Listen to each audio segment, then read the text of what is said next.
All right, kicking it off a little bit early. For those of you who are already on here, if you could tell me if the audio sucks, it's decent, or if it's even working, and make sure that's good before we really get into anything. I see your guys' comments already. Yeah, Chris from Midwest Long Range, yeah, he's a little sad. We talk quite a bit.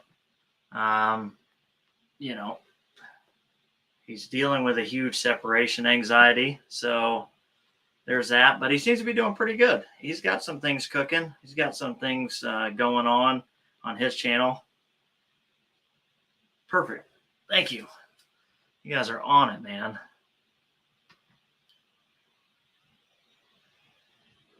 Okay, awesome. Yeah, the chrono is good. I've got it right here, actually. I think I can do this without getting canceled by YouTube, but yeah. I haven't used it for centerfire yet, but gonna use it for centerfire, use it for air guns, and obviously the rimfire. So far, it's been really good. I trued my guns for nationals using the chrono and the 5700 Elite, so that was good. Let's see. Well, people are starting to come in. So it's been a while, and maybe there's some new faces. Most of you are recognized. So if you're new and you want to throw in kind of where you're from in the world or the what have yous, then that'll be cool. See where everybody's at. Yeah, Tree Feller. Yeah, you should have taken it with you. Yeah, so Tree Feller was at the house. Him and the Aussie crew, they showed up and hung out. Let me whoop their butt at the home range before we went. But I've got a crap ton of like new stuff and things that I haven't done videos on that are probably, hopefully, pretty interesting to you guys. And we're going to show those. All that's YouTube safe. And then we'll kind of let your guys' questions steer us. I have some ideas about what I might want to talk about, but I don't want to bore everybody. Not everybody in here is into matches. So got some mental match stuff. I don't want to bore anybody with nationals, but we may get in that a little bit, but I'm not going to walk you through it. It's going to be super boring talking about nationals. All right. So we got Florida, free state of Florida. There you go. Let's see. Accutac. I like Accutac. You can't see them. There's, I own two Accutacs. I like the Atlas more. I don't like to have to pull out on the leg, like this sprung leg, to change the positions. I'd rather hit the button. But I don't really use bipods a lot. You guys see me using bipods way more on the channel than I ever actually really do. Tree Feller was in my squad at nationals, and I think I had a bipod on my rifle like one time. That's it. Like I don't use bipods. Even when I'm shooting off of like a hood or something like that, I just put a bag up there, and the bipod can be in the way. So, but they're good. They're a good quality bipod. Let's see. Tree Feller, that pop airgun guy on your channel? No. He is the Australian Jason, photobombing all my pictures on Instagram lately. British Columbia, I appreciate you popping in. Yeah, the PCP airgun guy, yeah, that's not Jason Shaw. Kent, want to rebarrel my Voodoo and not wait forever. Any opinions? Well, Kenny's pretty backed up, and I'm not sure. I saw where he had like his live stream thing. I'm not sure they're rebarreling many Voodoos anymore. So if you can source a barrel, or you just want to have yours rechambered, then Jonathan and Modicam Custom Rifles, his wait time is not crazy long. So you can probably get one done there. We got another Aussie in the house. What's going on, Peter? Oh, Titman. Any plans on picking up Titman M422?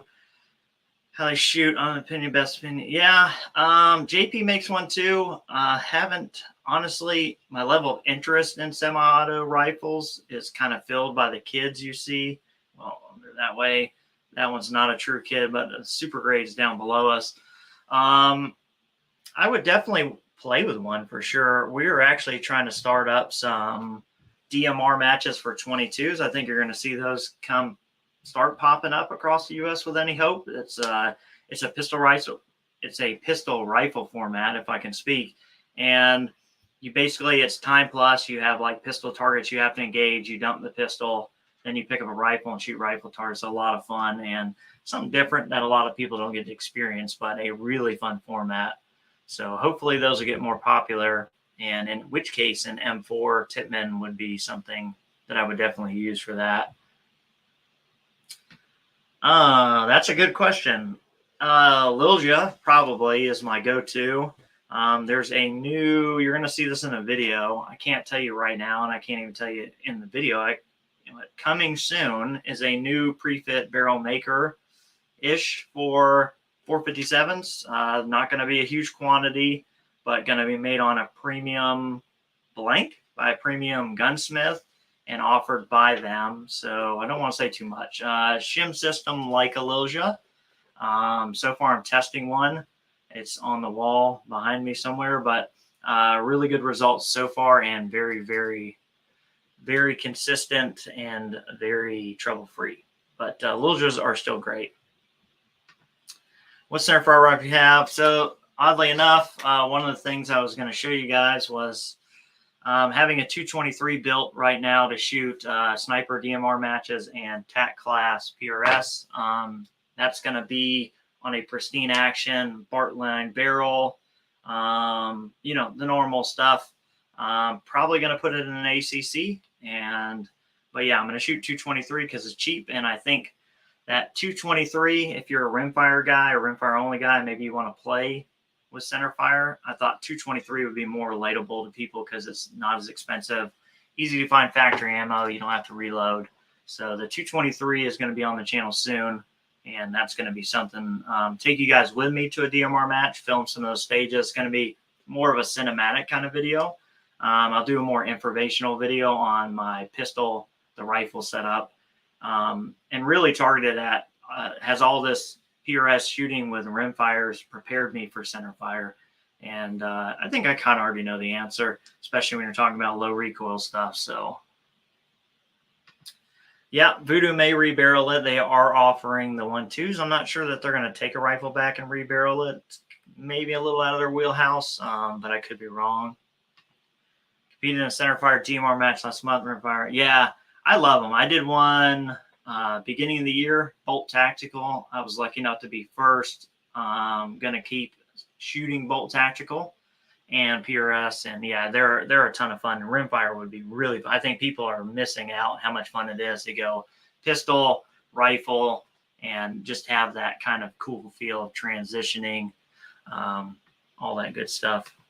Hello to you. I'm going to butcher that, so I'm not even going to try.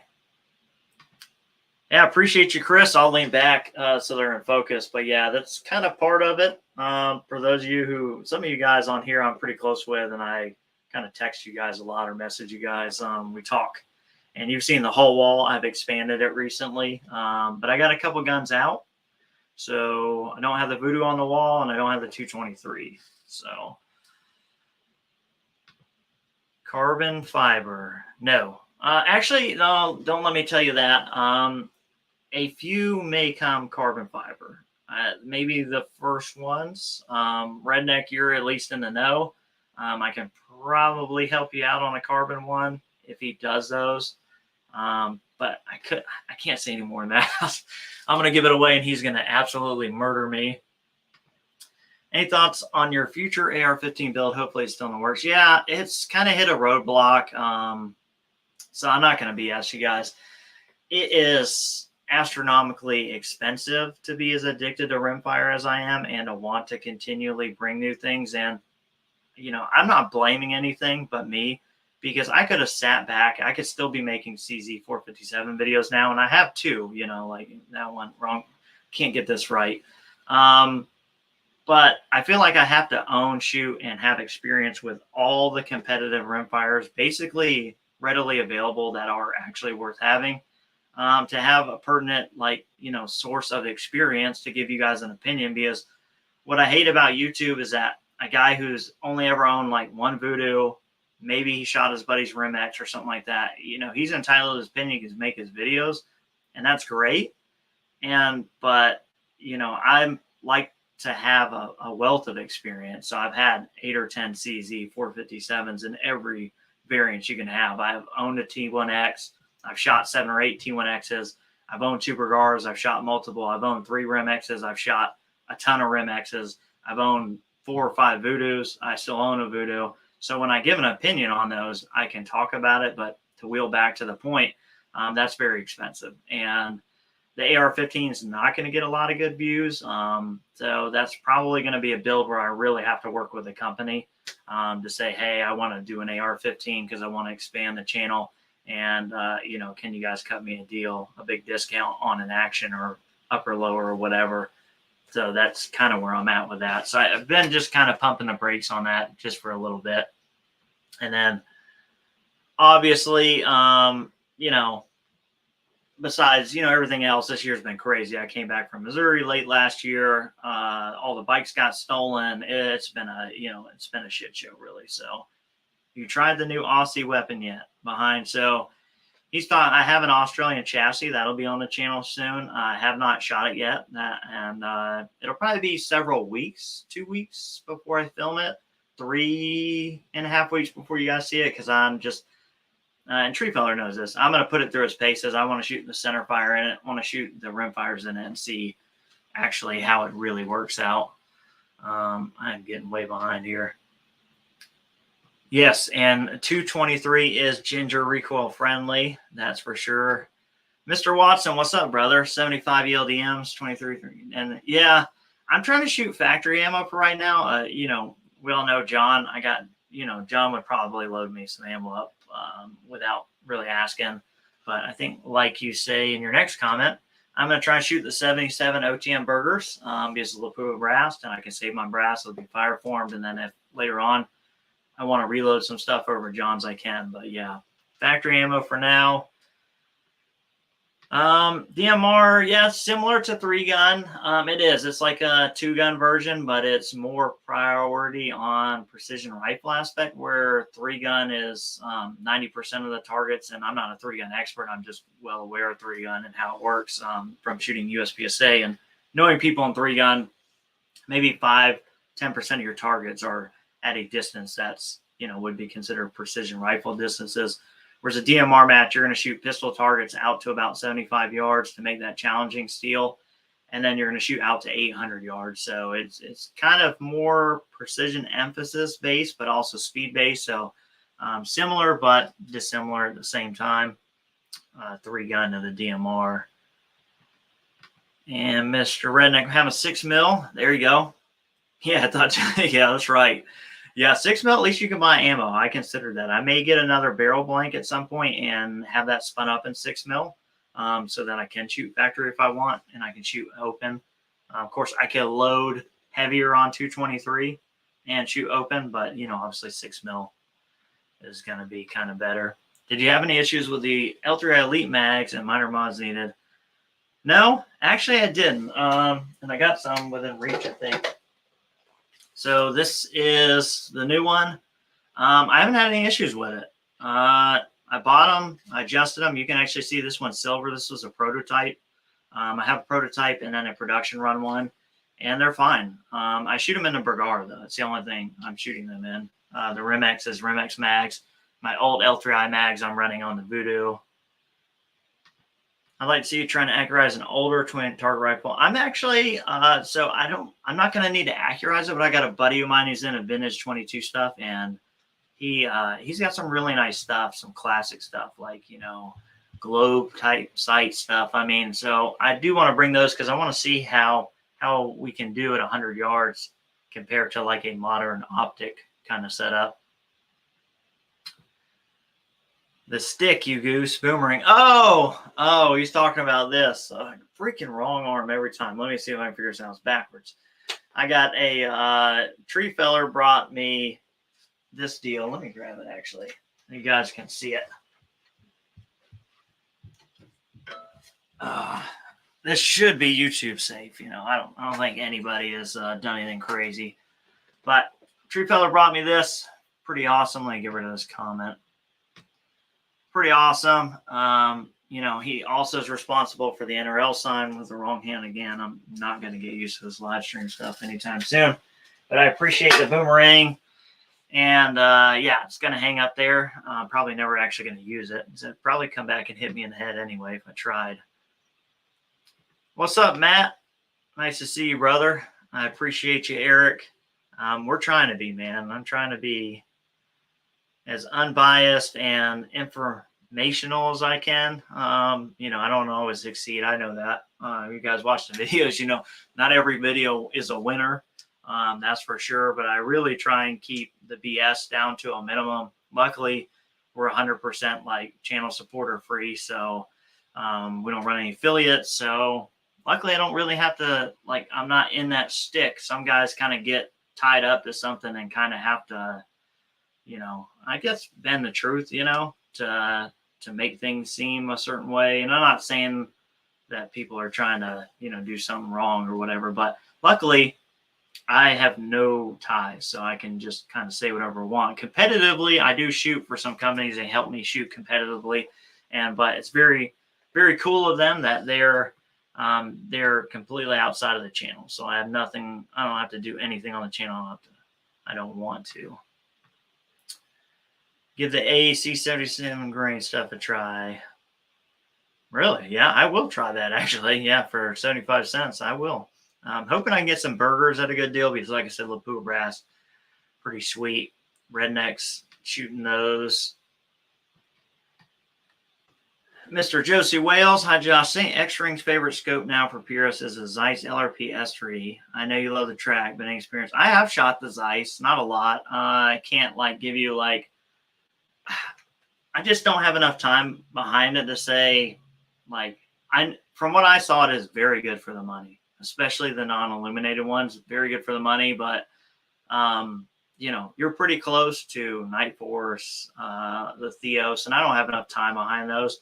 But if Ray says they're good, then I would cash that check. You know, I'm not saying Ray's a snob, but you know, Ray doesn't have to use anything Ray doesn't want to use. And if he likes the Zeiss, I think that in itself says that it's a very good quality optic because, you know, Ray's a man of, let's say, good taste. So yeah, I would run one just on his recommendation alone.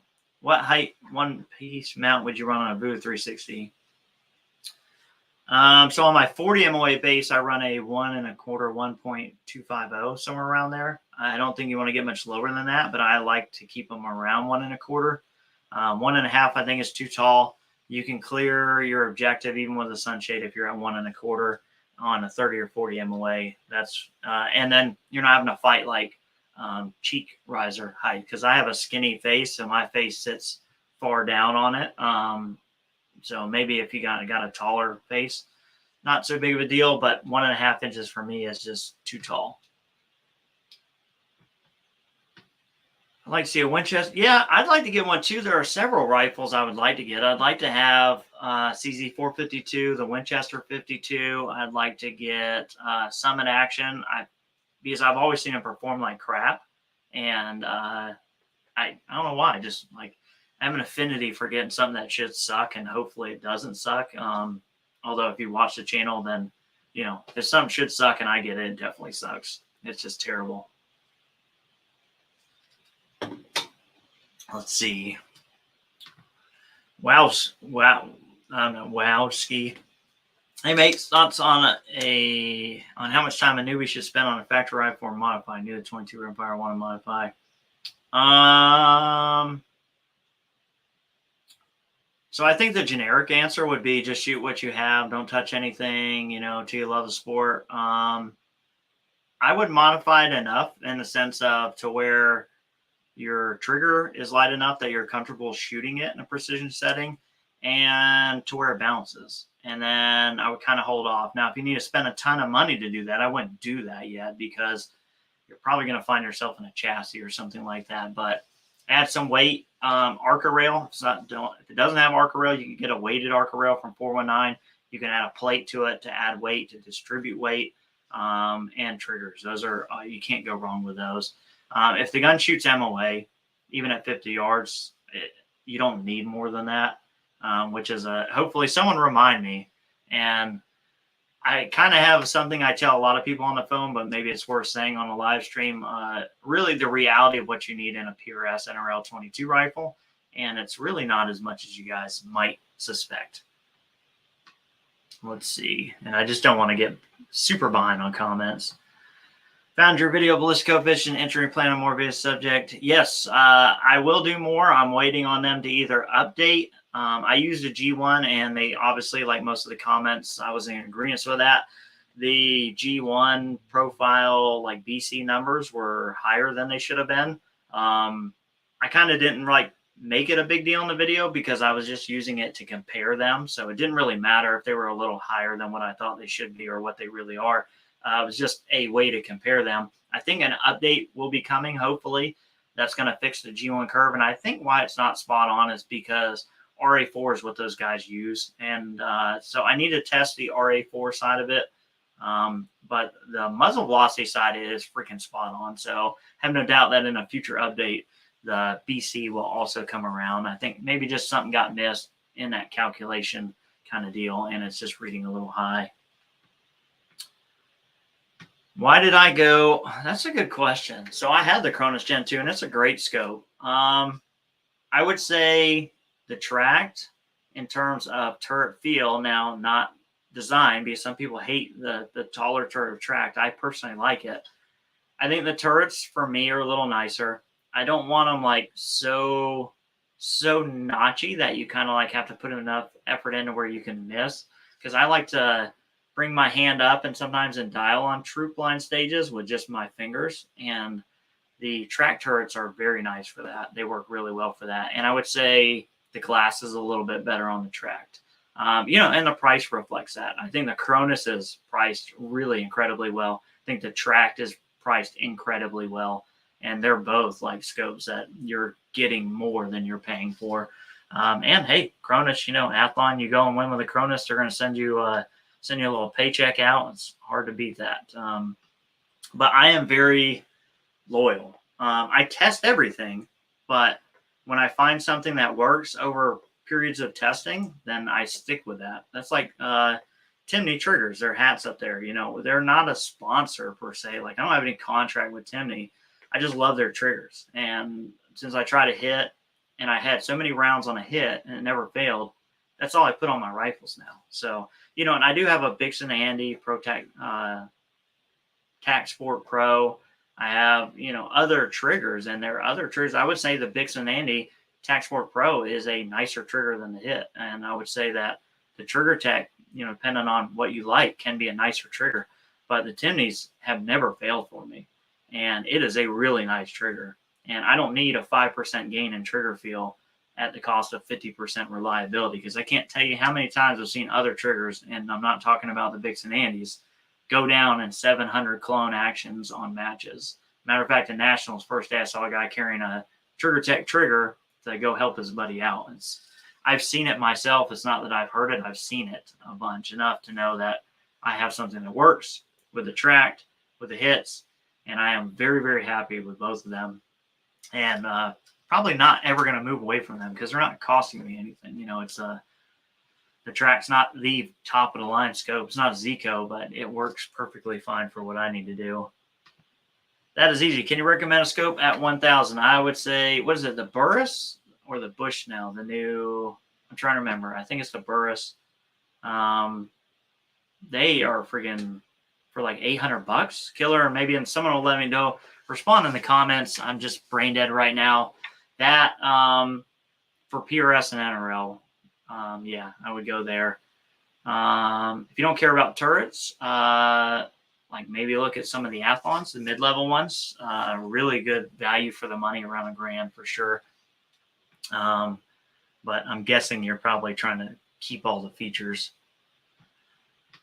But yeah, Athlon's great, man. Dustin, and like I said, I'm a track guy. And Athlon, Dustin, the guy from Athlon, like he is not he's not a marketing guy. Like, he is genuinely that invested in the sport. Like, all these things that they're doing are not gimmicky.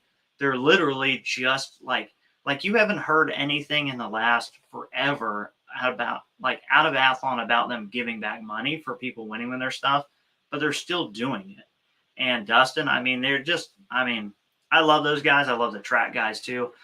You know, Athlon track doesn't make like a bench rest style scope. So when they come out with their new bench rest scope, I'm going to get that, test it, put it on the Anschutz, and I like those guys. I really do. You know, I think the track just edges it out, and I just like the track. So, but I also love the Athlon scopes and love the guys. I do have a Tikka. It's over here somewhere being neglected because I've shot like 8 T1Xs and they were all hammers. I bought a T1X and it sucks. I've tried everything. It is the factory barreled action. I'm just going to have to rebarrel it. I bore scoped it. I have the video of it. I didn't want to blast those guys because I've shot so many, and it's just laws of probability. You're going to get one that's not great. Every single other one I've ever shot was a shooter, like really good. And I like the rifle, but my barrel sucks. And it's got chatter marks all in it. I mean, mine sucks. It's just my luck. Coming in from Canada. Hey, how's it going? You guys got all the good stuff in Canada and all the, you know, crap you can't have now, which sucks. So sorry about that. Sure what gadgets are, but what's up, Shaggy? Yeah, we're going to get to, yeah, I'm growing this sucker out. I had a month off from the guard from drill. I'm growing this out. Wish I didn't have to shave it. Have you heard from Boog recently? Boog. Who's Boog? I'm like, I can't remember names. CZ VPT out of the box can compete in NRL. Yes, 100%. Yeah, or more. Okay, so I'm going to get back. I'm kind of somewhat caught up. So NRL 22, PRS 22. I'm guilty of this too. 99% of new shooters are. You get a rifle and you want that like 2/10 at 50-yard gun, and you don't really need it. So the comical thing is, I really think and believe this: the hardest shot you're going to take as far as what your gun can do and ammo and all that stuff is going to be a 50-yard KYL quarter-inch target. That is the hardest shot in PRS or NRL 22. The monthlies, it's at 35. But at 50 yards, a quarter-inch target. And that doesn't mean, and I guess the big perspective here is, think about what a quarter-inch target is. A quarter-inch, right? And all you have to do is nudge it. So you can literally have a gun that shoots 0.49-inch group at 50. So an MOA gun at 50 yards, which is almost every rimfire ever built, and you will hit a quarter-inch target every time if your group is centered, because you've got 0.25 inches of area, you've got a 0.2 whatever bullet diameter, and all you have to do is nick the edge. So you really need a 1 MOA gun at 50 yards. By the time you get out to 100 yards, usually they're 2 MOA or bigger. NRL oftentimes is 3 MOA, like a 3-inch target. So something that fits you, something that's balanced, something that you're used to, it's all great. I mean, the guy who won nationals shot a Tikka. I mean, and that match was a perfect example. The targets were large. It was meant to be a test of the shooter's ability, not of equipment. And in reality, that's how it should be. And the guy won with a Tikka, like a base Tikka. Like, you know, I don't need all this stuff, but I like it and I enjoy it and I'm passionate about it. So, you know, someone who's a car guy who races, you know, he's not going to stay in the door slammer class his whole life. He's going to move up and want to experience more and compete, you know, at the top of the game, or try to, you know. That's kind of the stick is, you know, I spend the money because I'm really, you know, super passionate about it. And, you know, knowing that I don't need it, you know, I really don't need the chassis. You know, that CZ up there, I can do everything I want to do with that gun. You know, that is the perfect example. That forend has lead weights in it, so it would balance. I put QD sockets in it. I put the cheek riser on it. You know, I rebarreled it. All those things. That gun can do whatever I want to do. It's maybe not going to be as easy as with my 23, 24-pound Rimex and an XLR MV Pro. And I enjoy shooting the MV Pro more in PRS. So kind of, yeah, flapping off at the gums. Yep, chronograph's still running perfect. I haven't used it a ton, maybe 15 times, but everybody who I've used it around, and Jason, he's in the audience here, they're all impressed with it, like of what it'll pick up. Like you literally point it in the direction turn it on, and it works. I mean, it is just so not finicky. And I have like the medium sensitivity on it. Like I'm not even near the top end of the sensitivity. Like literally middle of the road, it picks up absolutely everything every single time. So it's really solid for that. It's been going really good. An RPR 30 MOA rail, 3.5 to 10 by 42 SIG BDX on what distance I try to shoot out with it.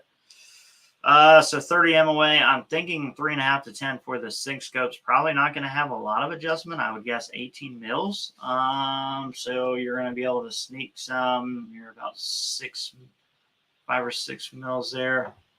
I mean, if you know the reticle, I mean, obviously you could dial pretty easily out to 200-300 yards. I think you probably dial out to 200-ish. You could probably hold the 300.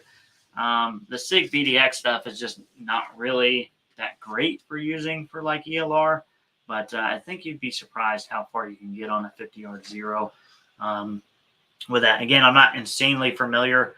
I'm just guessing on a 3.5 to 10 by 42. It doesn't have a lot of internal travel, which is the limiting factor there. Zeiss LRP S3 636. Yeah, that's freaking good. 2000. Yeah, $2,000. And yeah, even if you don't have the expert voice stuff, you can get a good deal on the Zeiss LRPs. Like you can get good deals on those. Like if I had to make a jump up from track, like track obviously ends at like $1,700, then probably would be up to Zeiss. And then up to Night Force or Zico, obviously the ladder rungs keep going.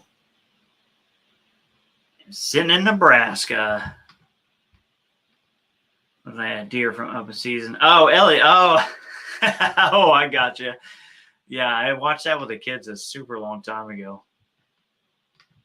So you're going back to Lapua because new offerings be available every the match silver ball. You think it's better? Of the new. So the only new offerings from Lapua I'm aware of are the long range and super long range. And I'm going to be totally honest with everybody on here. I'm staying with Ely. And the long range and super long range to me is a bunch of marketing crap. That's why I've been deadly quiet about it, because it's like, what your mama told you a long time ago. If you ain't got nothing nice to say, then don't say nothing at all. And I'm a little dude in a big pond, and what I say is not gonna, not make a real impact. And I don't want to be the negative guy, but I can tell you that with almost certainty that the long range and super long range is a pinch more powder in what was Midas and Exact upcharged, rebranded, and resold to you guys when they couldn't keep up with their current product demand, and not going to be tested at the lot test center. I just think it's just me, maybe I'm wrong, but I think it is marketing crap. And no, I wouldn't. Yeah. No, I'm not. I'm just not cool with that, because the other thing is when you make 22 long rifle faster, or when we talked about this, you're increasing the wind steerability. So marketing something to be better at long range by making it faster is actually the reverse of exactly what that is. It's making it more wind steerable, and it's not doing anything really better than what the other stuff was doing. The slower the lower BC stuff goes, the less wind steerable it is. So to me, it's like, it's a betrayal on almost everything, because it's just like, one, I don't think they're, I think they've said it kind of publicly what they did to make it. So I don't think they're hiding that, but I just don't like the marketing aspect of it. I just really feel like it's kind of sleazy. And if Ely had done that, I would be saying the same thing. Like, I just cannot get behind that. Even if Lapua was like, we're going to give you 100,000 rounds a year, And the Ely has worked super, super well. I love the silver bullet stuff. Silver reflects light better than black, and it's not all the time, but if it's 1% of the time, that gives me an advantage in a situation on a stage where I maybe wouldn't have seen a bullet that missed a target. Then I'm going to stick with that advantage for sure. Let's see. Sorry for the rant. What cheeker are you using on MTR? That is a Victor Titan, and I screwed it in place. So, like I said, I heavily modified the MTR stock. a lot of people aren't going to do that. I was, because I'm more of a form. I like that the stock looks beautiful. That's great. But if it doesn't work, it doesn't work. So like I said, I had a lead in the fore end. I put QD sockets in it. I screwed that on because it just wasn't usable. So I did drill it. I know that's probably going to make a lot of people cringe. So you found your channel 2 weeks ago. First time owner of a CZ4 MTR. Good. First time gun over for a month. Nice. Love your channel. That's awesome, man. Yeah. Really, you couldn't start out with a better rifle. Truly, like, who doesn't want that thing hanging up on their wall? I mean, let me get the right hand. That thing is just, it's classic. Like, I'll hand that down to my kids and hopefully their kids. It's an heirloom quality rifle for not heirloom quality money, and they shoot. So, I mean, I love them. Even though CZ, I kind of hate CZ as a company. I love the rimfire, and they sell so many rifles and they're not concerned about us. That's what I hate about them. And it's not just me. They would never respond to me. I've tried to email them suggestions. Like, I really wanted to see them offer just an action or some CZ branded parts, or, just do some things that I think would help the community and help them in the long run. But, I'm a tiny little YouTuber. They don't care about me, which I understand. That's, I get it for sure. Just not impressed with the price. Yeah, oh, it's expensive. I mean, the FX Chrono is expensive. It's all the money. But, I mean, it just depends on what you want, I guess. If you don't want to have to mess with it, then you're going to have to pay the price tag. By the time you get a lab radar, get the stand, get the trigger, and then, throw a rage fit and shoot it with your 357 and buy a new one, where are your money versus money? I don't know. I can tell you from the magneto speed, they work wonderfully. They're a pain in the butt to transfer rifle to rifle, and you own one long enough, you're going to shoot the freaking wand. It's going to cost you another $200 to get a wand. You're going to probably end up with a wiser precision mount on the magneto speed to make it more better, more gooder, and you're going to have a ton of money in any of them. I mean, you're going to be less money in either, or you can just spend a little more money and not have to worry about sensitivity, not have to worry about, attaching it to your rail through a wiser precision. It's just for a couple $100. It can be worth the hassle. Now, if you're pinching pennies, then I get it. Roadblocks up yet, so you can finish it. Yeah, so the roadblocks were, so there are many roadblocks. Ammo availability is one of them. Number 2, I have to hunt down Chris Turek and get my barrel. He needed a factory MTR barrel, and I couldn't get ammo at the time. Not the availability I needed to do the ammo test. And to be quite honest, I don't want to say this and sound arrogant, but we kind of, I think, because you have to remember that I grew with the channel, right? So I started this channel looking to grow into the sport, and as I learned things, I just shared them. And to compare ammo in one barrel is not super fair. It will give you an idea, and I understand why people enjoy the ammo test. I enjoy them too. I enjoyed watching them when I was getting into this to give me an idea.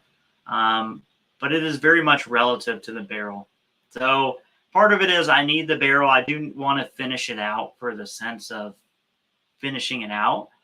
But I also, in some perspectives, don't think it's telling a whole truth to you guys. And that's part of it too. But I am going to finish it.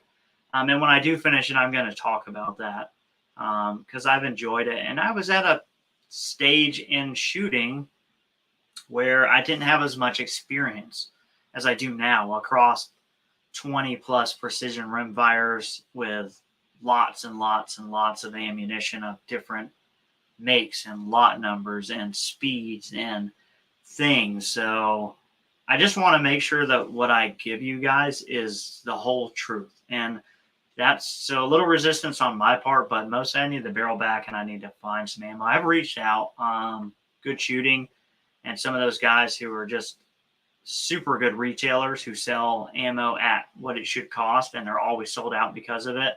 Those are the guys I reached out to and was like, hey, if you get some of this, could you kind of set it off to the side, whether you're going to provide it for this ammo test or whether I need to pay for it. And they're super good, but they're having problems getting ammo too. So long story, very short, is just waiting on a few things. But I will finish it. You're going to have a CZ. Nice. This same one. I right now would recommend the Lilja, and there's one more coming out, and I'll recommend that. Any thoughts on Apex Summit ED Pro binos built in reticle? So Chris has those. Chris from Midwest Long Range, and he absolutely loves them. And he's not a guy who BS's stuff, and he tells me he really, really likes them for the money. So I tend to believe him. I am not a bino guy. Give me a spotting scope. So I'm waiting to get a spotting scope from Track. They have the eyepieces you can interchange, and they have a mill reticle. That's more my lane. I don't, some of my eyes, I just don't like binos for some reason. But yeah, sort of 4,000 round gill super extra last week. Yeah, I bet. Probably. If I had to guess, you probably had about 23 sort piles when you were done. But let us know if it works out for you. My man, Big Country, Mr. Honest Abe. I don't know why I called him Honest Abe right now. Let's see. Let me show you something before we get into more comments. I'm catching up a little bit now. So, well, let me show you this first. There's two things I have from a company. And Haas and Shield is the company, right? And this is like anything else, there's no affiliates. This is a like chamber flag, but it's magnetic. So it doesn't go all the way in your chamber. It's 0.2 diameter. It's super easy to use. I use this all nationals, and this thing came in clutch. It was so easy to use, and I loved it. I'm a mag block guy, but there's like pitchforks and pickets, and they're burning barns down over mag blocks right now. I think the answer is a change in how ROs work stages, or how we as shooters self RO each other, and not to force stuff, but to be safe, I picked this up, and I'm happy I did. So Haas and Shield makes this. You can get different ones. I got a reminder not to suck. In retrospect, I should have gave this to Tree Feller. I think he needed the reminder more than me. But these are really good. Magnetic, like I said, it pops right in. Never came out. It comes, when you want it out, it's out. When you want it in, it's in. But when I was on their website, and I bought this, this ain't like send me stuff to plug them. I bought that. I saw he had these. And everybody's got their own little ammo thing. I'm going to get it a little closer. What I like about this is you can see how many rounds you have in here. And let's be honest, Ely match, peeling up that corner, that's what I shoot 90% of the time. I freaking hate that. You're peeling the lid up and back.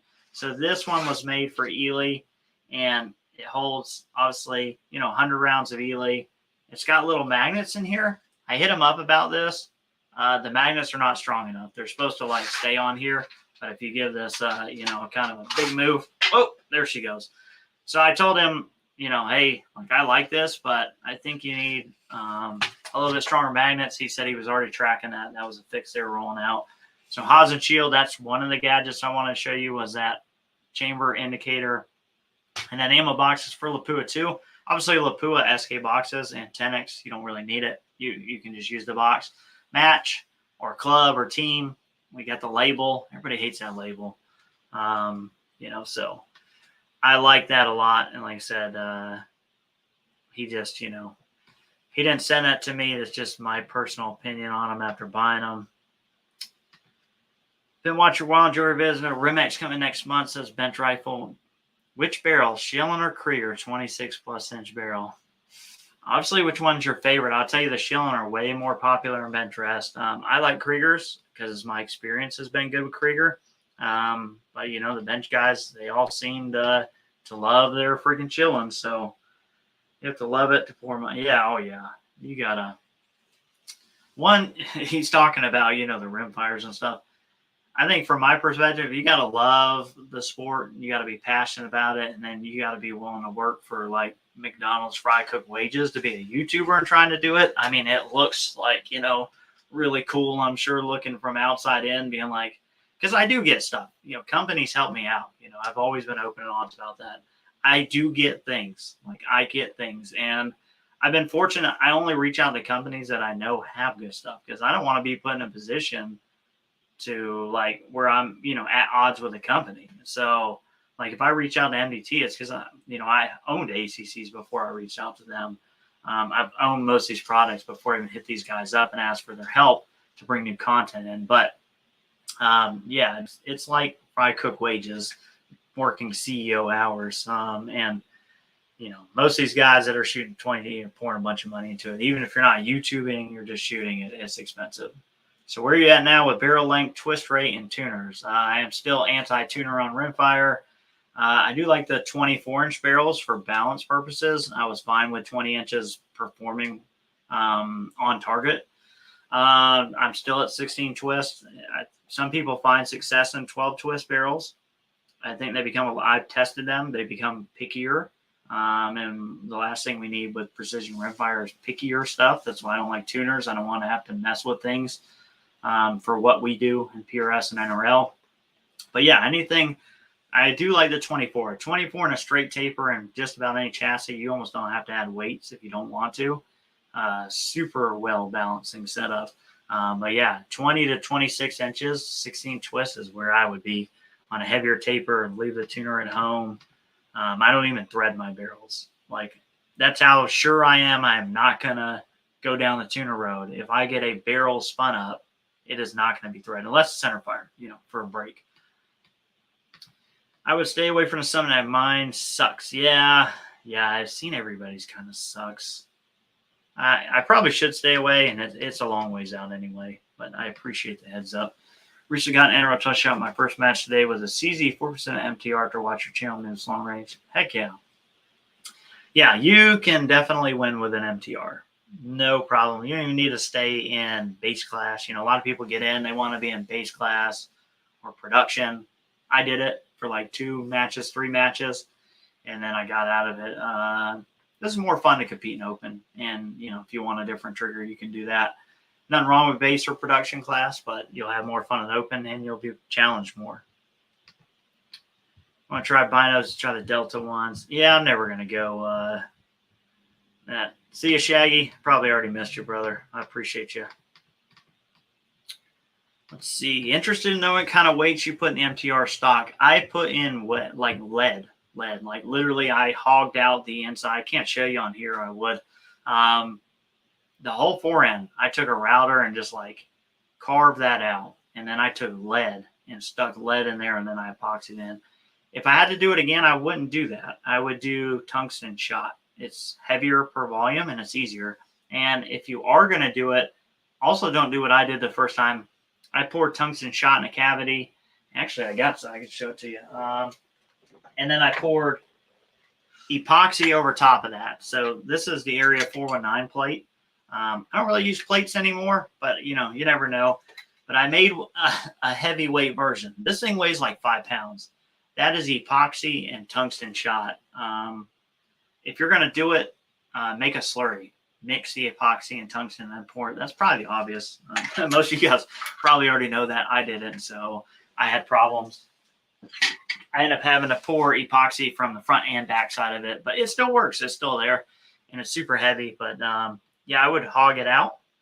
If I was going to do it over again, I would use tungsten shot in the forend of it. I would pour some in without the slurry and kind of see how much you need to balance it, and then make your slurry, pour it, and be done with it. What's this? Gonna monitor the chat. Appreciate you, brother. Send me a heap then, for I'm not sending you nothing, Australia. I got your Australian chassis now. You'll never hear from me again. Now, Tree Feller did leave me an Australian chassis. I'm pretty excited to actually show you guys. It's actually pretty nice. The chamber flag, the lid flew off. It's Haas, H-O-Z, and Shield. Let's see. Yeah. So they got a website. They make all sorts of stuff. He sent me a dope card. Obviously, his stuff is 3D printed. Things like this, 3D printed, I don't mind that. The dope card, like I am hard on stuff. I do not like 3D printed stuff. Like I hated that the first L3I mags were 3D printed. I broke that dope card like immediately because I'm just too like I'm a Neanderthal and I'm hard on stuff and matches, so I'm going to try and break it before it even goes on my rifle.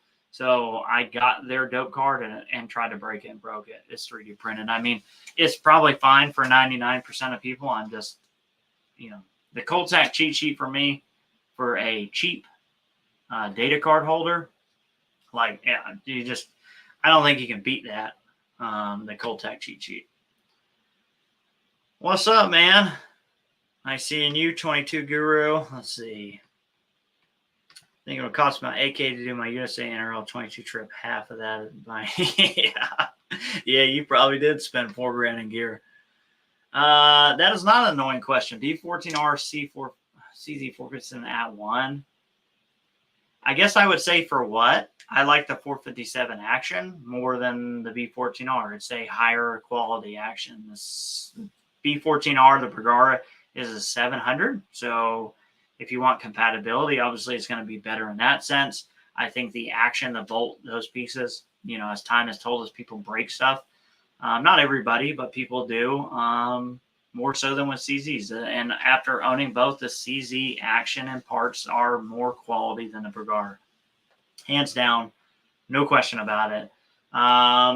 But, the Bergara gets you in the 700 game, and for the price point, it's hard to even complain about the quality because, I mean, you're talking $600 for a barreled action, $1,000 for a complete rifle and Bergara. So they are at their price point. I mean, they're making a good product for their price point. I do think the CZ is better, more refined, going to last you a crap ton longer.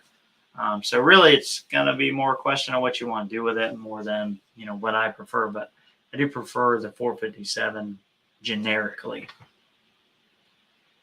What speed are you guys trying? I try and run about 1080 to 1090 or 1100. I try not to get much faster than that. Got a PWS Summit. Heard about those. I don't know why I can't bring that up. It's shooter pistol. They're machinery. Okay. Yeah, I need to get back on trying to get some more unique stuff. Sometimes it's hard to do. Let's see. Renegade 22 was great meeting you at Nationals. I had some rookie mistakes in up 75th, but was blessed to take a top 75 and awesome shooters we had. Awesome, man. Refresh my memory on your name because I'm just seeing the Renegade 22 with a really cool logo, but I'm terrible with faces and names, so remind me in the chat. Summit Valkortsen, Kid Barrel. Yeah. I don't know. Let us know how those work out. I don't have any experience on them right now, so the Summit stuff is kind of lost on me. What would be a good scope to put on my CZ4 MTR to use in the stock class? Honestly, because the MTR's price point is what it is, Arkin EP5 is probably going to keep you. Maybe check your MSRPs. Arkin EP5 or even the SH4 is probably where you're going to have to be. And have the feature set that you would want to shoot that game. Thoughts on 112 twist? Very picky with ammunition. More spindrift. More pickier again. Pickier. And 100% from what I've seen, not going to do anything that a 16 twist can't do. That's set up well. So generically, I would stay away from 12 twist unless you just want to play. People like to tinker, like me. I like tinker. I've tested several of them. And yeah, if you want to tinker, have at it. You can find really, really excellent results. I'm not saying that you can't. Just saying expect it to be much pickier.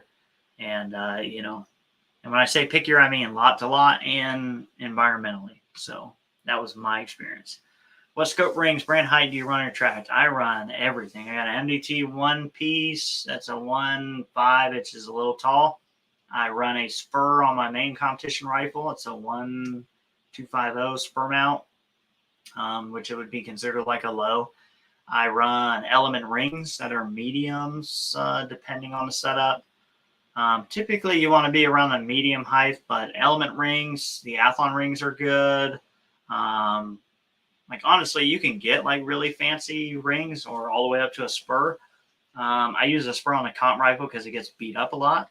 But, if you're not going to beat the dog crap out of it, any good quality ring is going to be fine. They're tested at a level that you will never come close to shooting wise. So let's see. What have I missed? 600, I wish. From New Zealand, we have less options here. Yeah, depending on where you're at in the world, for sure. Plenty of people on here with 2 likes. A little sympathy. That's all right. Hey, if you guys are here, you don't have to like this. Trust me. YouTube is not looking to help out gun tubers anyway. There could be 10,000 likes and it wouldn't make a difference. So, yeah, we're good. I appreciate it, though, Tree Feller. Live streams are kind of, if you don't know they're going on anyway, they're not going to get pushed. Thoughts on 6.5 Creedmoor shooting 95 grain VMAX for PRS? You think it would burn the barrel out fast around 2950? Probably. I mean, you're eventually going to burn the barrel out. Obviously, the faster you push it, the faster it's going to happen. I mean, if you're going to reload for it, well, maybe you already got a 6.5. Really, there's a lot of guys probably in here who have way more centerfire experience. I've shot a 6.5, and I'm familiar with it, but not enough to probably tell you that a 6, BR GT Dasher or something like that is just going to be way better on, downrange compared to that 6.5. So maybe one of these guys will pop in there. So I will pass on answering that because if I try and answer it, it's probably going to be BS. What's going on, Mr. David? Thoughts on the Ruger S4 20-inch barrel? I typically, Ruger makes good products for what I like to do. There's really not much Ruger makes that's going to satisfy me, like the RPR, even S4, the bigger RPRs. Like Ruger make very good products. I just don't think they, if you're talking centerfire, they're competitive with what the rest of the field's going to be using, and that's who I'm trying to compete with. So, Curtis, just the bigger action companies, we're pretty much all running custom rigs to be competitive or feel like we're competitive. And I don't have any actual experience with SFARs. So we have t-shirts back on stock. I'm actually about to do some hoodies. I will do some t-shirts. It has been a nightmare. I don't want to cry a river. It's financially, this year has been a nightmare, and I have to prepay for all this stuff. And so I try and do pre-orders, and they're never really that successful. And then by the time 1 or 2 things happen, then basically I end up just losing money making shirts. It seems like every time. I've talked to some of you about it before. Merch always just loses me money, and it's my fault again. I'm not blaming anybody. Because I refuse to do one of the websites where they'll just make you shirts, because I don't like giving up. I don't know what that shirt's going to look like if you guys are getting screwed for the price. So I have a local company. I buy high dollar shirt, blank shirt, and then they print it, and then I look at it. I know them. I trust them. Just like my recommendations. I'm not going to tell you anything I don't believe in. I'm also not going to send you merch that I think sucks just to make a couple bucks. So they're few and far in between, but eventually, yeah, we will have more. Stickers. I was just thinking about that. Oh, sticker of his logo, definitely. Oh, well, I'm going to make some stickers. I thought you were talking about stickers. Who wants Josh to make stickers of his logo? Definitely. Right. And, I don't know. I don't like guys doing anything on here because it doesn't, YouTube is not helping us, right? They're not helping me. They're not pushing any gun content. We have one of the lowest CPMs, which is basically our return on views out of almost everybody. I can make cat videos and be way more profitable. They're not helping us, so I don't really encourage you guys to do anything that's going to put more pocket. I do offer the membership thing on there for people who just, don't want to go off-site, who want to support the channel. And I don't really push my Patreon because it's kind of like a good little secret that I have almost. But even my Patreon, half of the Patreon proceeds that I make every month go back to someone in the Patreon community because we do the monthly challenges. So, so it helps me and it helps them guys that try and make everything fair. and equitable. So it's cool because I get to force them to shoot stuff that I want them to shoot, and they get to complain about it. But then at the end of the day, maybe they win $100 prize or whatever, you know. So Patreon is, and I quit pushing that a long time ago. I don't even really bring that up because I feel like it's kind of cheesy. Mr. Beck, what's up, brother? You ain't late to the party.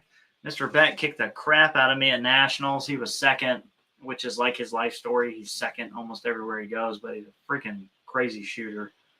Crazy good. And good dude, too. Super knowledgeable.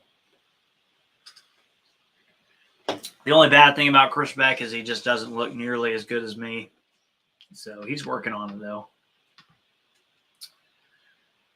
Mr. Beck may know this. Do you think the wind would dominate the 95-gram projectile is too much at 1,000? No.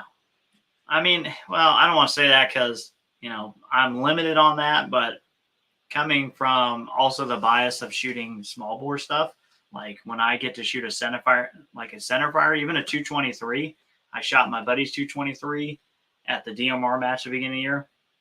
People in centerfire talk crap about how much the 223 sucks. And when you shoot rimfires, like that's all you do, and you shoot a 223, even a 223 feels like the cheat code for win. Like even 223, like it's not even close. So I'm happy with all of it. So hopefully somebody else will pitch in who has more centerfire experience. But the least of my worries on centerfire stuff is like the little edges, increases of win and BC and those things. Like I already feel like I'm cheating shooting a centerfire. Yeah, tree feller just can't count. Maybe that's part of it too, man. Like them Aussies, they're weird. Kid barrels. Yeah, I like kid barrels. I guess he does too. Jeff Smith. Kid barrels are great. I shoot kid barrel. Well, they're both. Like I got the kid super grade, and then I got wrong hand again. That one, kid barrel. Both really good barrels. Maybe you could run a training course, lunch included. Maybe Little Caesars. I don't really feel experienced enough to run a training course. I have ideas that work for me, but how I am? No, actually, I don't. I've actually never heard of that. I'm gonna look that up after this and see what's up with that guy. I don't have an OnlyFans. You know, you got to go big on OnlyFans these days. Yeah, the feet pics are not getting the return that they used to, and I'm not quite willing to go as far as I need to make OnlyFans money. So I'm just going to stick with Patreon right now and what YouTube, you know, generously gives us petty YouTubers. Nice. Yeah, that's awesome. And I hope the shirts are wearing and holding up. Mine have held up really well. I wear mine. I'm wearing a Liberty Precision today. I've worn mine for like hundreds of wash cycles, and they're still, in regards to what they cost and what they are, holding up very, very well. It's like my cheat day, man. I've been on sugar-free, but I got a little tiny monster with all the sugar in it. Because I got a bunch of editing I got to do tonight. So I got to stay up and edit, which is the most exciting part of being a YouTuber is you spend 30 minutes shooting something cool and then 10 hours editing, revising, and making thumbnails for only 3,000 people to watch it and to make like $4. It's great. You should do it. Appreciate it, Jack. I mean, so we could get into this MOA and mil. So, I mean, they're just measurements of angle, right? So mil radian is based on the metric system, like, or not really. But so mils are going to be intense. An MOA, roughly one MOA at 100 yards is 1 inch. A mil is like 3.2 whatever inches. Honestly, people get wrapped up about this and people don't. Like, the biggest thing that you can do to benefit you as a precision rifle shooter is find one or the other and learn to use your reticle in relation to those. Like, so if you're going to run mil, and this is what people get wrapped up with, they're like, well, I don't want to leave them away because I know at 200 yards is 2 inches. But like, when's the last time you whiffed a steel target and said, well, I was 4.5 inches left? No, just use your reticle. Like, you know where you're aiming, you see your miss, use your reticle to measure that, whether it's mil, MOA, or whatever, and make your correction based off of that. Or, if you're shooting known distance or you're ranging things and engaging targets, just use whatever you're comfortable with and use a ballistic calculator on your phone, and it's going to tell you what to dial. Really, so mil is, and I guess I should answer somewhat, mil is generically what shooters are going to use. Precision shooters are going to use mil because it's faster. It's easier to understand in your head very quickly. If you're running out of time and you're dialed 7.6 and you need to be 8.9 in my head really quick, 1.3 mils holdover, 1.3, and holdover 1.3, shoot it, MOA, the same kind of values of like 42 3/4 MOA, and I need to be at 56 1/4. I don't know, man. Like, I can't do that math because I'm dumb. So mils is easier. It's tenths, which is easier.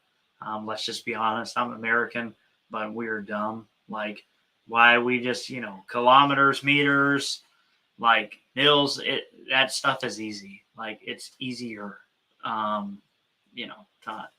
Whole nother conversation, but hopefully that answers. Yeah. Like I said, if you know MOA, stick with it. You're fine. Other shooters, if you end up shooting a lot of matches, are going to talk mils. But honestly, half of them are probably wrong anyway. They're probably like their scope's candid and they're talking about wind holds that are going to be relevant to you because of your ammunition, speed, a whole number of things. So yeah. Yep, CBEC's got the right idea. Run it through the ballistic app. That's always the best way to tell. That's the only reason I know that shooting 22 is faster, or ever came to the realization that speed does not defeat wind. People think speed defeats wind, and that's not really true. Speed doesn't defeat wind, because whether you're shooting at a 10,000 feet a second or 1,000 feet a second, and you're shooting at 1,000 yards, it's still traveling 1,000 yards and still subject to the crosswinds and that 1,000-yard area. So the speed doesn't defeat it. Oftentimes, speed, when it's lower BC, increases things, makes things harder. Higher BC, you're talking more like a football, cutting through the air a lot quicker, a little different game. But 22, speed is not necessarily your friend. Even not training course, videos, technique, and I'm hesitant. Eventually I'll do that. I have had like some very small like training sessions. And maybe people are going to be disappointed. I'm going to do a series coming this fall. And it's not going to be technique, because I don't think you can. I think there are some general techniques, but there's no way for me to tell you how to shoot like I do. And our body types and our strengths and weaknesses are different, and that work for you across the board. So what I aim to do, hopefully this fall, is do a series on teaching you how to practice yourself, how to discover what works for you and your body type, and how to break down, and we may get into it here in a minute, the mental side of things. Because if you can learn how to practice and learn how your brain works and how you build subconscious things in your brain, pistol shooter has been doing it forever. Like, we are slow to the game. Rifle shooters ignore it. Like, seriously good pistol shooters all swear by it, use it, run it. It's not gimmicky. It is just how things work. And heck, we'll get into it a little bit. So your brain, as great as our brains are when we're talking about shooting, you're only doing like one conscious thing at a time, right? But subconsciously, our brain does a ton of different things. Like, we stand up straight. Like right now, my head is staying where I want it to without me telling it to stay where I need it to. I'm breathing and my heart is beating, and I'm doing all these things subconsciously. My brain's really good at that, right? But consciously, if I'm telling myself, stare at the camera, stare at the camera, stare at the camera, I'm really crap now at consciously doing anything else. So you have to build subconscious things, and the way to do that is by practicing, but practicing things on a micro level, like practicing shooting off of props, but the practice intent is good trigger pull. And that is going to be your sole focus throughout that practice. And then you need to positively reinforce it. Like, don't worry about wind calls you missed. Don't worry about if you screwed up getting on a prop. Only thing we're looking at is making good trigger pulls and positively rewarding ourselves for that by saying, yep, I shot that stage and I didn't have a single bad trigger pull, because that positive reinforcement is what tells your brain, like, hey, let's make Mylum. Like, that's what kind of connect actions and things in your brain to allow things to happen subconsciously. And when you practice micro things and positively reinforce them in your head, then your body and brain and mind have a way of making that subconscious. And that's what you need to do down to every part of the shooting game you're trying to, master. If it's shooting, it's learning, teaching yourself how to, as you're coming into your bag, how to cheat and look through your optic and be squared up with your body and steer the gun on target as you're coming into that position. How to get on target quickly, trigger pulls, just all those little micro things that add up, and those will do a lot for you. So that's going to be kind of part of it. Some of the stuff I want to talk about. And I'm going to plug these guys real quick, because I haven't done a little gadget. It's not a gadget, but Bullet Central has these things, right? So these are like some cleaners, and I got these 2 little bottles from them. I ended up picking up more. This is like called Thorough Flush. This is very, very liquidy. This is like you patch out your barrel. So what I've been doing is like 3 or 4 wet patches of this. And then this stuff is much thicker. It's a bore cleaner.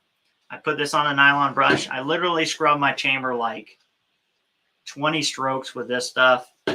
Wet a couple more patches with this, and my chamber is spotless. Like, is it better than the Vortex stuff? Like, they're really close. Both of them are like no scent. They both work really well. Maybe this edges out the Vortex carbon cleaner a little bit. I don't know. It's hard to say. But if you're looking for a good cleaner, I did find this stuff. Like I said, Bullet Central. They have those. I've been using it for like 2 months now. Like I said, I mention it for this because I don't like mentioning anything I haven't used. But that stuff really works good on the rimfires.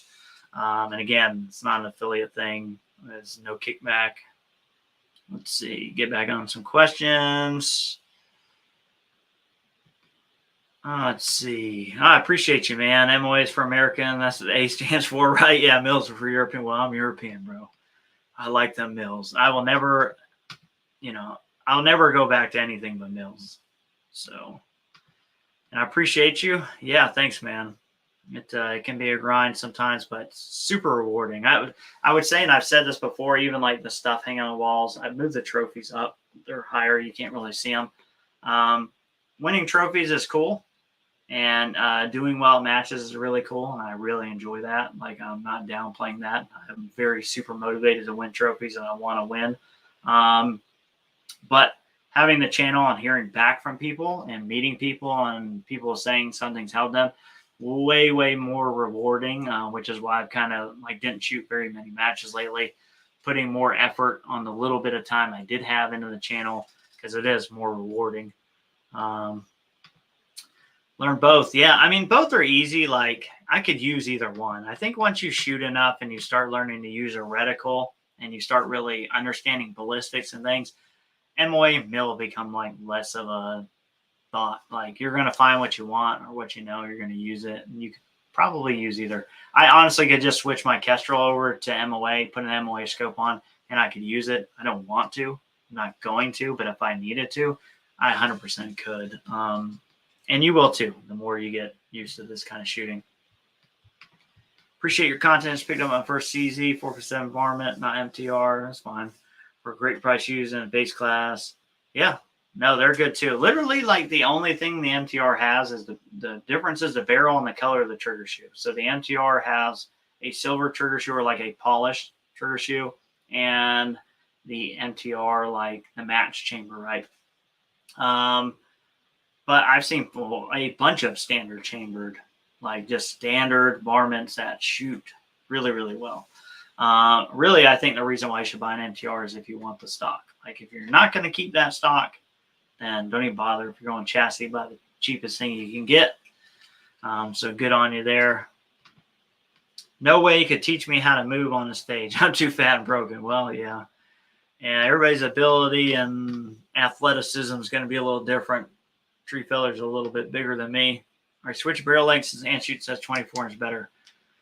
I'm not switching anything based on what Anschutz says. And I'm not digging at them. Like, they're very good. You know, I'm not a super fan. If you've seen the videos, I don't know. A lot of people have said a lot of things, and I am very, very skeptical of what any manufacturer tells me. That's like Voodoo was testing, and not Voodoo, I should say. I guess it was maybe Mike Bush or whatever who was doing this. They were testing the faster twist, and there were all these promising results and all these things. And then what's come of that? Nothing. Like, nothing. So, that stirred up a bunch of interest, and people bought a bunch of 12 twist and 14 twist and 15 twist, whatever, those got bought up like crazy. I'm guilty, because I see something shiny. I got to see what it is. But what did that turn out to be? Nothing. Same with barrel length. I do think there is some benefit to having a slightly longer barrel, as a PRS NRL shooter, besides getting a balanced setup. Is it going to be something that equates to any performance gain that you're really going to benefit from? Probably not. Maybe if you're a bench rest guy, maybe those guys have a whole different, theory behind everything. But yeah, I just don't really, if Anschutz or Voodoo or Remix or whoever, even Ely, Lapua, whatever, I don't ever take what they say, at face value. I dig in, and usually I'm disappointed. A few months before Full Sun Star, read the AMU manual with winning in mind. Oh yeah, that is exactly one of the books and things that I actually, when I was competing in USPSA or trying to, and I went from like a D shooter to an A shooter and was right there at like masterclass shooter before I deployed, and things became scarce. But it was with those books and training the way like that stuff works. Like, I improved super quickly, like really quickly. So those books, and that's a great book. At the moment, do you tend to qualify or shoot next year's NRL 22 finale? I don't know. I tell you one thing, sometimes being in the industry and knowing people and hearing things and talking about it, and I'm not saying there's anything wrong with anything. Sometimes it gets tiring. Like, I'm much more content, I found. I'm much happier being connected to you guys and having a YouTube channel and doing videos than I am being involved majorly in like competitive shooting, besides just being an idiot with a gun who shows up and shoots every now and again. Now, I'm not sure I'm going to do NRL 22. It's going to be kind of far away. If I do it, it will be 100% because the match directors who are going to be hosting it are very good people. And that's pretty much it.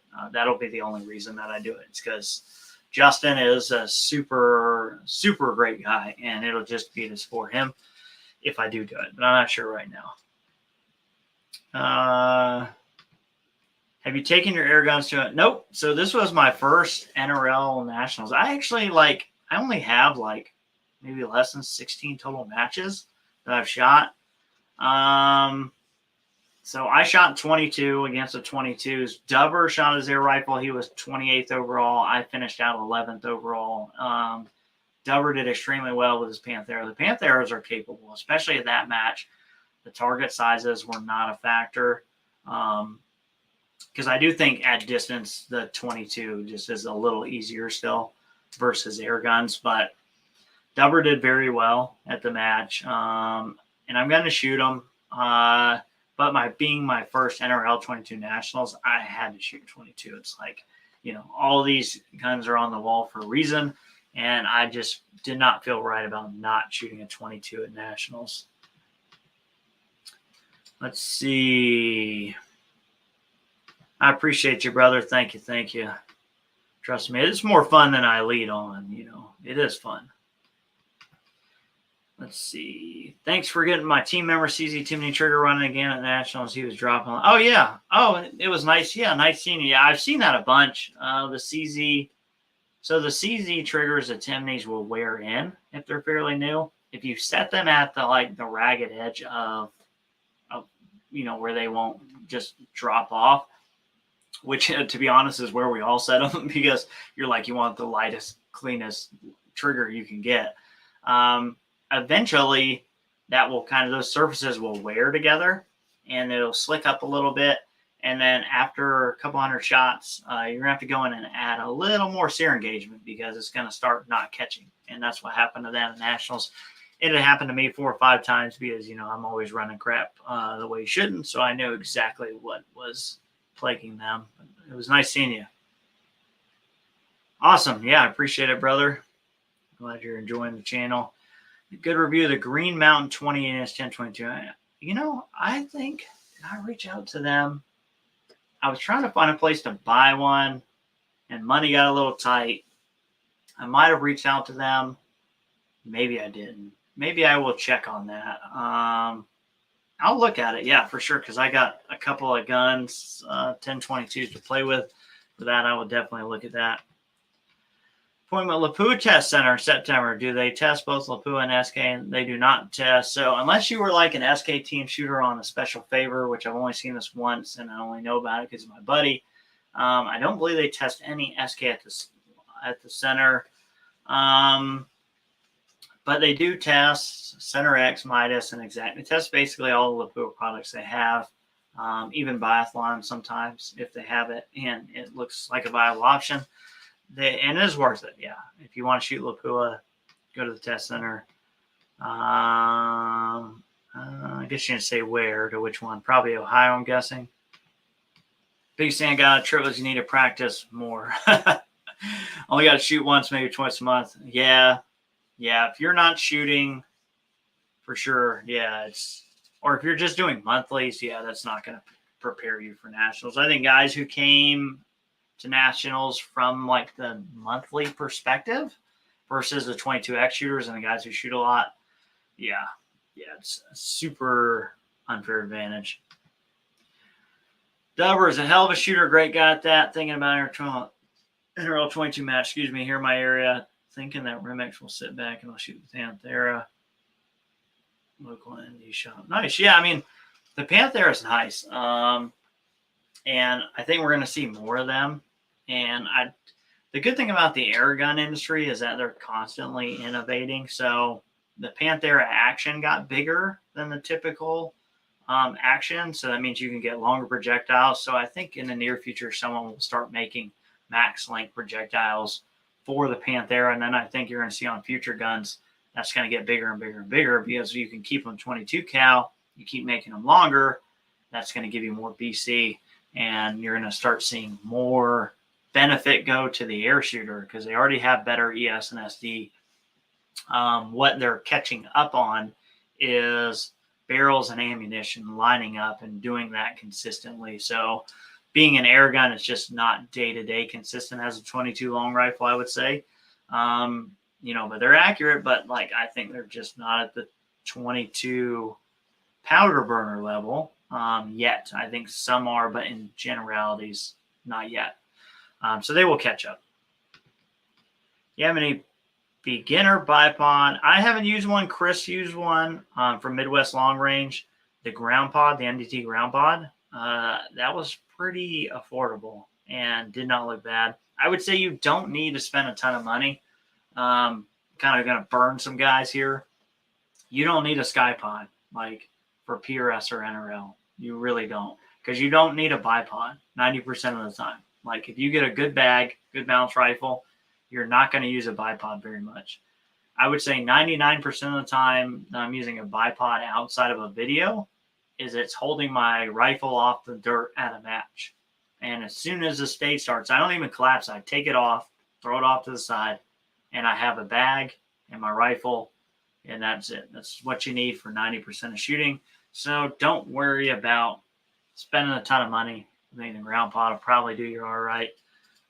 You're just not going to use it enough for it to really, really, really matter. All right, brother. Yeah, 4 a.m. Yeah, I'm glad you're getting up at 4. I'm probably going to bed till 4 a.m. I'd probably be done editing and like watching other people's YouTube videos by 4 a.m. maybe. So I appreciate you hanging in for as long as you have. Let me see what else I want to dig up here. if you guys have any things that, oh, I do have, what bag? That's super easy. Oh, for PRS and NRL, if I had to have one bag, Game Changers Medium. My favorite bag for shooting off of this thing. Heavy fill. I mean, it's just the ticket. This guy, also not bad. They got this one, obviously, from A&J tags and stuff. So plug for A&J. This is a wee bad, the Fortune. I think it's the mini Fortune cookie. I like this for if I had, if I was going to carry more in one bag, excuse me, I would. This is really good on, like post and things like that. It's another good option. But if I had to have one, definitely going to be this medium. And then same bag, but this is a pint-sized version and a sticky. I think if you're going to shoot the game long enough, you need this too, because they're purposely going to put you on things that are like at a crazy slant. And this just clings on to everything and doesn't slide. But Game Changers Medium, for sure. Armageddon Gear makes them. Yeah, it's just hard not to do really well with that bag.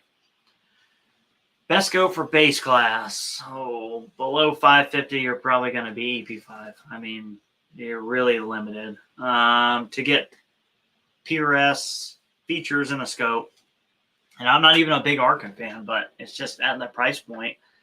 Like, I don't know what you're going to get that's better than that. That's going to do what you need it to do in the sense of having the feature set. So, yeah, probably EP5. I appreciate it. It's been a long time. I used to do these more often, but glad to do one. Watch your channel years. Recently got an NRL 12. Nice. Got a CZ 457 MTR. Shot May, course fire, and loved it. Recently shot June, and base class got first. Heck yeah. Yeah, the MTRs are freaking great, man. Like, so my buddy John Cole, he's the one who basically kicked me out of production class for PRS. He was like, dude, get out of production class. And it's the best thing that ever happened to me because I was freaking tearing it up. Like that freaking MTR with a factory MTR, I can't get that right. Factory MTR barrel. That thing was money, dude. I was just stomping people. Like not even close. Like I was 10, 20 positions ahead of the next production shooter. Like just killing people. And I'm glad he kicked me out because I would have never kind of stepped my game up. But that rifle will absolutely murder people in production and heck in an open. Don't sleep on it either. Let's see here. Oh yeah, no bicycle and tactical udder. No, never. With Joe's been busy. I've been busy. And me and Joe still talk. I love Joe. I think he's hilarious. I always have good conversations with Joe. And Joe, I don't think people know how, like, he's a nut. Like, he's a lunatic, right? Like, he is. Joe is like one smack of the head away from, like, needing to be supervised at the grocery store. But he is also, like, a super good guy. So when I was getting back into air guns, Joe is the one who kind of facilitated that, who helped me get back into air guns. And, to do it for the channel because I wanted to bring back that kind of thing. I had an FX gun already, but I didn't have anything recent and I didn't know who to talk to. And Joe plugs a bunch of small channels. I mean, he's like, if you've watched the movie Bad Santa, that's like Joe Cyclops. He does some good things like every now and again. He's just like, he's just Joe. But yeah. So yeah, we're going to do some more videos. I'm sure he's like foaming at the mouth. He had that video where he shot that freaking stupid good group at 100 yards. And I'm just waiting for it. Like, of course, that's an easy answer for me because, Joe can only shoot off a bench. So, all I have to do is reply back with shooting, anything where it's not sitting down on the bench where he's, because he'll have a heart attack if he tries to do what we do. But yeah. And yeah, he probably does like me because he's at home. And I tell you what, he's exactly like that in person. I met him at RMAC in 2022. And it was like, super funny. I had never met him in person. And I walked up to him and I was just, I think I remember what I said was, I was like, damn, you were even worse looking in person. And he started dying laughing. And, but he's a ton of fun. I mean, he shows up to Harmac just to hang out. So he's really cool, dude. I love Joe. He's the reason about a Rimex. Do you know which barrel he has? I want to say, I don't remember. I don't think it's a Krieger. I don't think it's a Schillen. Maybe like a Benchmark or something like that. Try to remember. Not super sure. If you ask him on his video, I would almost bet he would tell you. He may also not know. Joe is not like as into 22 stuff as a lot of us. Joe likes to shoot them. He's got a really nice 22. Kenny built him a freaking hammer. I mean, that thing's great. But I don't think he's into the weeds as much as we are. Like, we talk shop and stuff like that. But I don't think he's as into it, the geeky, nerdy side. But yeah, so yeah, Kenny knocked his out of the park for sure. And I gave Kenny a ration of crap about that. I was like, how could you build somebody so ugly such a great rifle? It's kind of not fair, you know.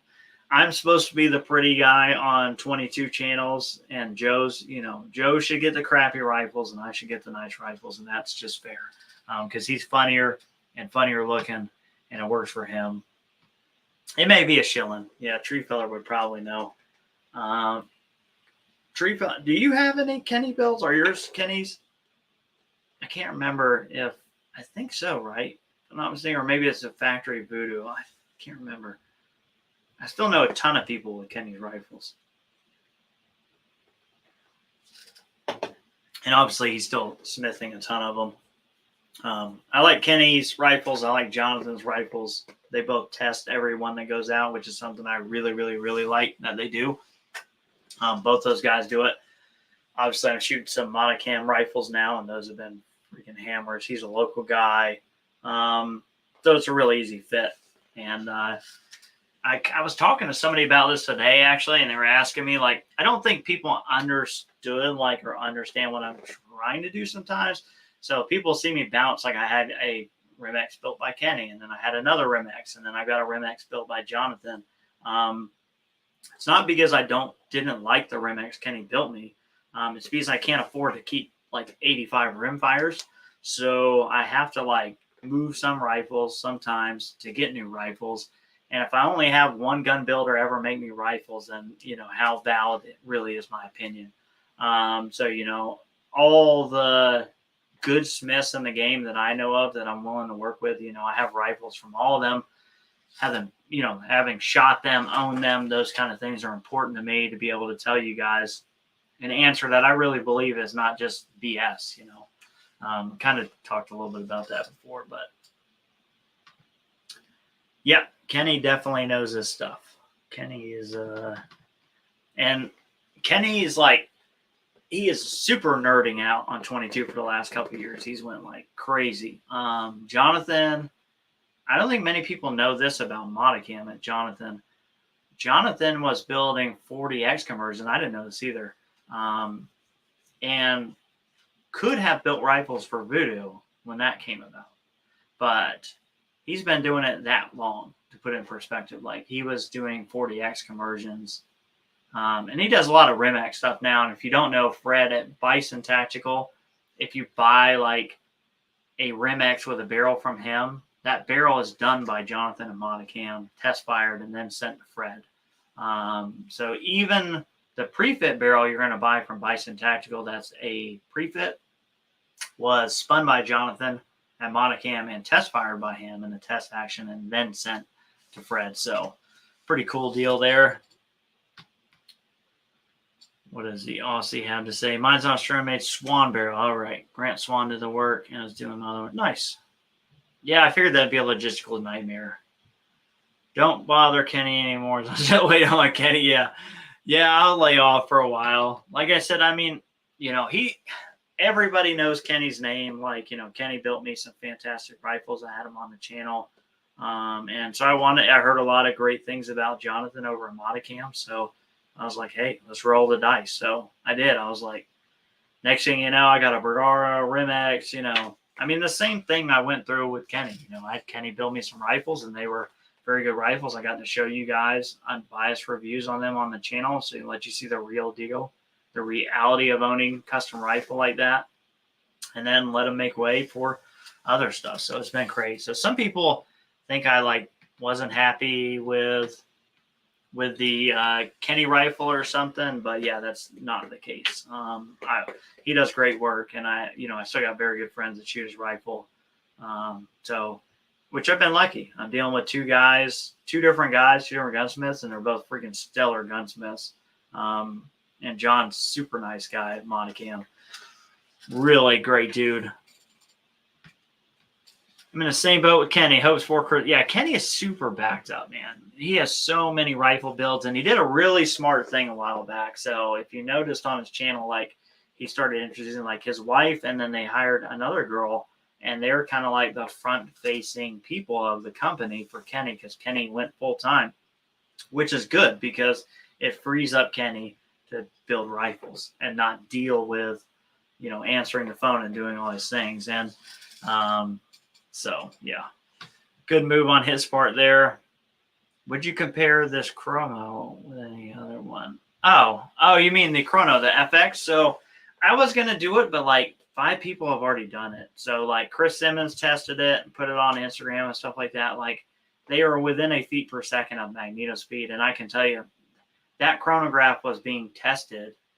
Prototypes were already made last year, RMAC 2022 mid-year. So it's been more than a year in testing.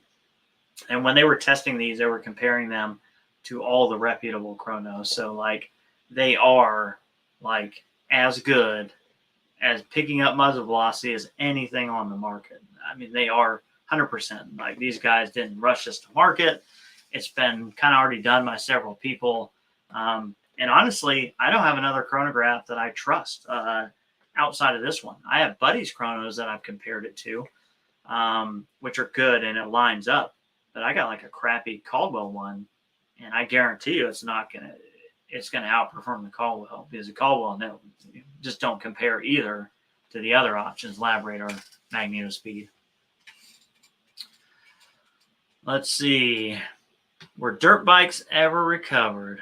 So two of the 5 were recovered. We got one back pretty quick, and it was only $700 or $800 that it needed to not be to get it back where it was. That was my buddy John's. Mine got back not long ago. They had their hands on it for quite a while, and I needed to put $3,000 into it. Need a full rebuild, whole new rear tire. It's just it needed everything. They thrashed the crap out of it. Ran the wrong fuel in it, didn't change the oil. It had no oil in it. Wheelied it, just wheeled it for miles and miles down the road. It needed a ton. So that kind of sucked. Yeah, quick rundown. So as you see them this way, that is a 1022 built with all kit parts. That is a 1710. Let me move this out of the way. This is the Monocam Rimex. That's in the XLR MV Pro. Below it, you guys can't see it. You can't see it below it, but it's the Tika T1X. That's in a Wook chassis. And then on this side, the 457 MTR. And you have, make sure, that is the Wooks chassis, but that is the Bergara, the Monocam custom rifle Bergara that you guys saw on a video. I put it in the Wooks. I got to kind of do a video with that. Below that is the top secret 457 with a pre-fit barrel I can't tell you about yet. It's in the Element 4.0. What you don't see besides those are the air rifles off camera, my Voodoo 360, which is at the gunsmith, and the 223, which is at the gunsmith. But that's kind of the generic rundown of those guys. Eventually, I'm going to do a video. I think I'm going to take all these and kind of show all. Oh, yeah, and there's a Kid Super Raid way down there. You can't see either. I'm going to go through all of them and show them. I want everything to kind of be out. Sometimes I have things that are pre-release that I can't show, that I'm testing for somebody. Sometimes I just test new stuff and then give them the feedback, and then sometimes it becomes reality and I can show you, and sometimes not. So unfortunately, that's kind of how it is. Is there a noticeable difference between Voodoo and Rimex? So I just shot my Rimex, my second Rimex rifle review, and touch on some of that. And I don't want to quite ruin it. It's hard. It is very nerdy and way too far, way too in depth for a live chat. Like, the numbers are going to drop big time. I would say that they're both good and bad in their own rights. And I have a video that should be coming in about 2 weeks, maybe 3, that is going to, in a ton of detail, talk about the Voodoo and the Rimex, where each one excel, kind of where they have pitfalls, and much more in depth about than what you would traditionally see on 22 channel. We're going to be talking about fire controls, which is kind of a generic term about the firing pin, the spring, that whole thing. But pinfall being one of them, how much pinfall, how much travel the firing pin spring has there, and how that relates and why it may make one of those better than the other. And so, yeah, it's a long answer, but I will have a video dedicated to that. I do like the Rimex. Very smooth action. I think action, better action quality than Voodoo. Voodoo is a very, very good rifle and probably has one of the best designs, but maybe doesn't always hit the mark on production. So it's like, they both got their things. Can't tell you about it yet. Tell us about it. Tell us about it. Well, yeah, I can't tell you who's making it, what it's going to cost, the availability. I can tell you that there's potentially a new prefit coming to market for 457s. Because I have one that's on the wall. I mean, it's like, I'm not going to hide that, but I can't tell you who's making it, when it's going to be out, what the price point is going to be, because we're not sure, who knows right now. I will give you at least this.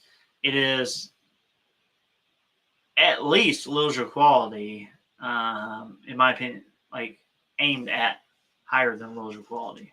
So premium parts, premium machining, not a lot of production. So numbers are not going to be huge on it, but still going to be something really cool. Wish I could tell you about it, but I can't. What's up, brother? Nice to see you, man. Not my signal, that's for sure. 457 or T1, easier, more enjoyable. 457 for sure. It's way easier to get stuff. It's a way easier rifle to incrementally step up. You buy it and they offer it in so many different ways. You can just buy one in the gun shop that you want, the way you want it, the way you think you want it. I'll say that. And then you can get a trigger for it. And you can do that with a T1X, but your options are not as good. And then you can buy a 419 rail. And then you can get a chassis if you want to. You can get barrels. There are things for the T1X that are out there, but not nearly to the extent of 457s.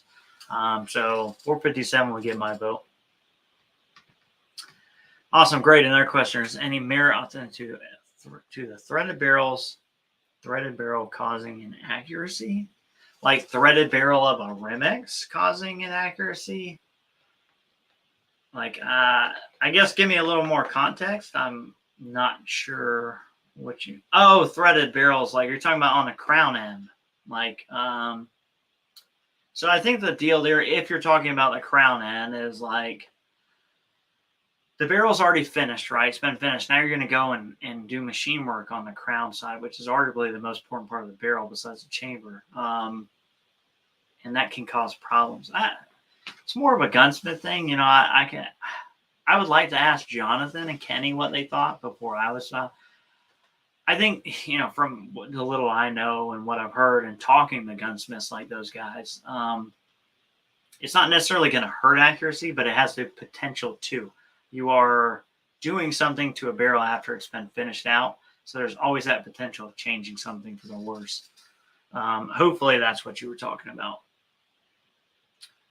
Let's see. Chat just cleared on my end. Anybody out there? Well, I still see a chat. I don't know. Hopefully we're still good. Of the two, that's like the unanswerable question. I've had everybody else's T1X shot great. Mine shot like crap. Mine still does shoot like crap. Mine sucks. But what you got to look at is the price point you're at, and what they have is like the law of probability, right? So if you spend $10,000 for a gun, the probability of it being jacked up is slim, right? If you pay $600 for a gun, the probability of getting a lemon or a bad gun or something that didn't work out right goes up. So both those guns can shoot, I think, just as accurately as the other. Which one's tighter on production? It's hard to say. I mean, you can't really go wrong with either. You will find ammo that's going to shoot either, unless you don't buy my T1X. I would say that. Like, if you buy one, you'll be fine, because everybody else's I've got shoots great. Mine sucks. But it is very much, I know it's mine, because I've shot like 7 other people's, and they were all great. Do you have to get a match barrel for season to get it? No, absolutely not. The standard barrels shoot really, really well too. Maybe slightly more probable that you're going to shoot, have a little more accurate gun in the MTR, but it could also be pickier.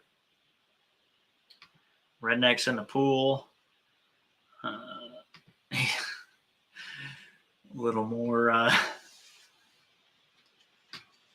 we want to know, I think. CZ's great aftermarket sports. So, yeah, the mag. So L3I is supposed to release their bill of mag. I don't know what they're waiting on. Probably to build more of a stockpile, because they're going to sell. I think once L3I releases the billet mag, nobody's going to buy CZ mags. There's a good response from Big Country. Too much heat on the muzzle can cause that's what, yeah. That is a good comment. Let's see. 457 wouldn't be the best model to start with. Price not concerned.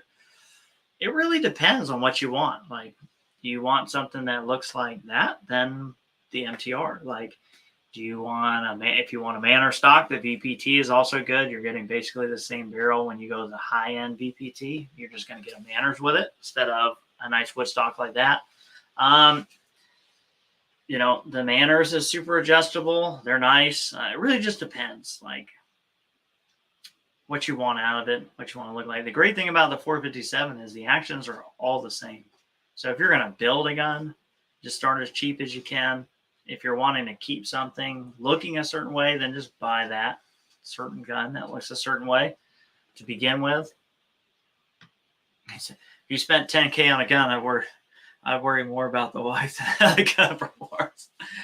Well, we get pretty carried away with the PRS guns. Obviously, the guns don't cost 10 grand. By the time you put, they're 6 or 7. For sure. Just be like, oh yeah, we're super. I'd have to kick you out of the live stream if you were going to send us pictures of you in the pool. Can't have pictures of you California guys in the pool. And we know you're a redneck, so God only knows what the pool is. I don't know where Len is. Len is a guy, he's local to me. I haven't seen him in here. Okay, best tripod option. First a budget option, then a print one. That's easy. Actually, hold on. Let me not do these guys dirty.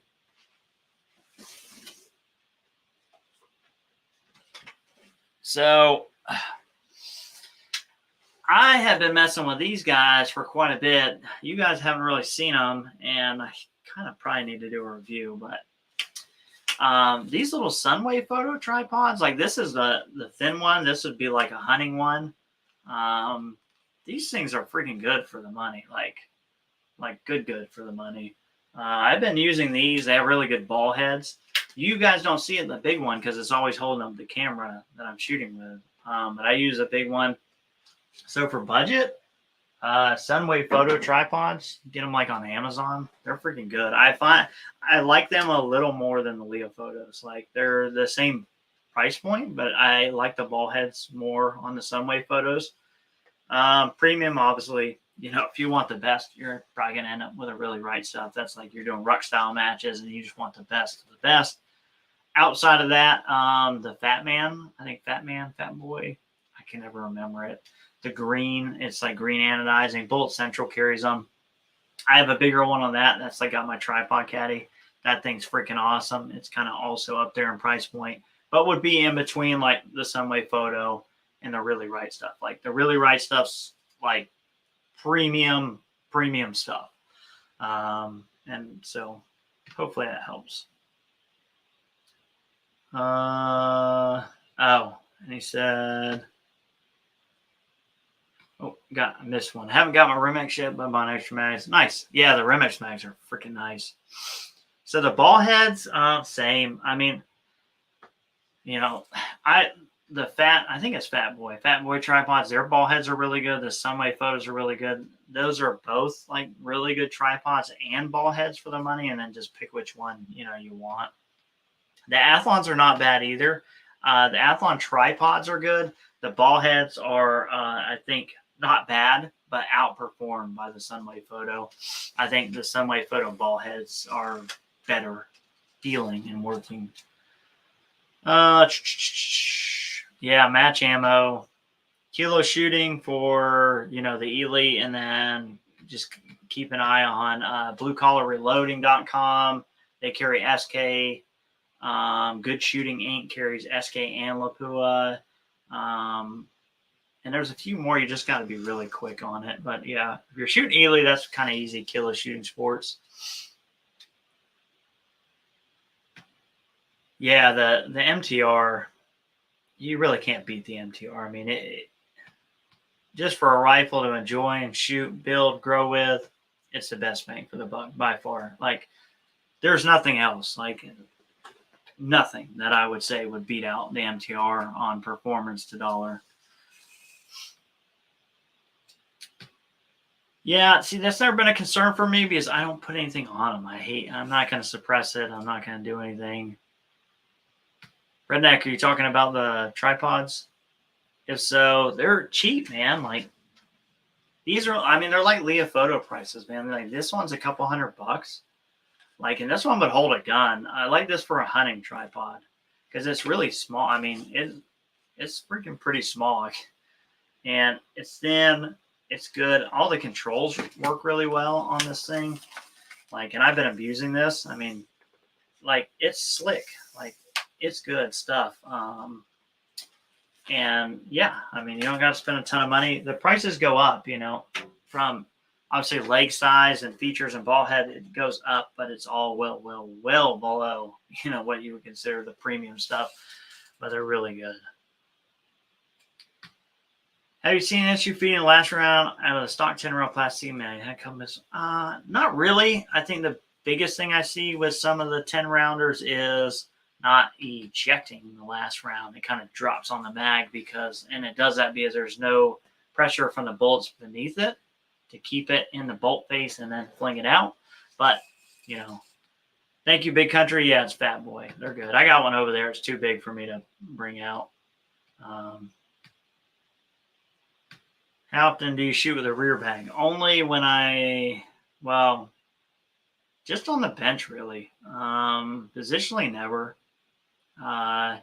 Even prone stages lately, like, I've just been using my hand, unless it's a really small target. But, when I'm on the bench, I shoot with a rear bag all the time. Front bipod, rear bag. Is he the racer or whatever? I can't remember. There's like, people always say, like, the guy, what the heck's his name? He's from Without a Paddle, I think is the movie name. They say I look like him. And then some freaking, like, European race car driver or something. Obviously, he's cooler than me. What's up, Orange Smoke? A tree filler, there goes his money. Redneck's mad. I'm giving away all the honey holes. Yeah. Sorry.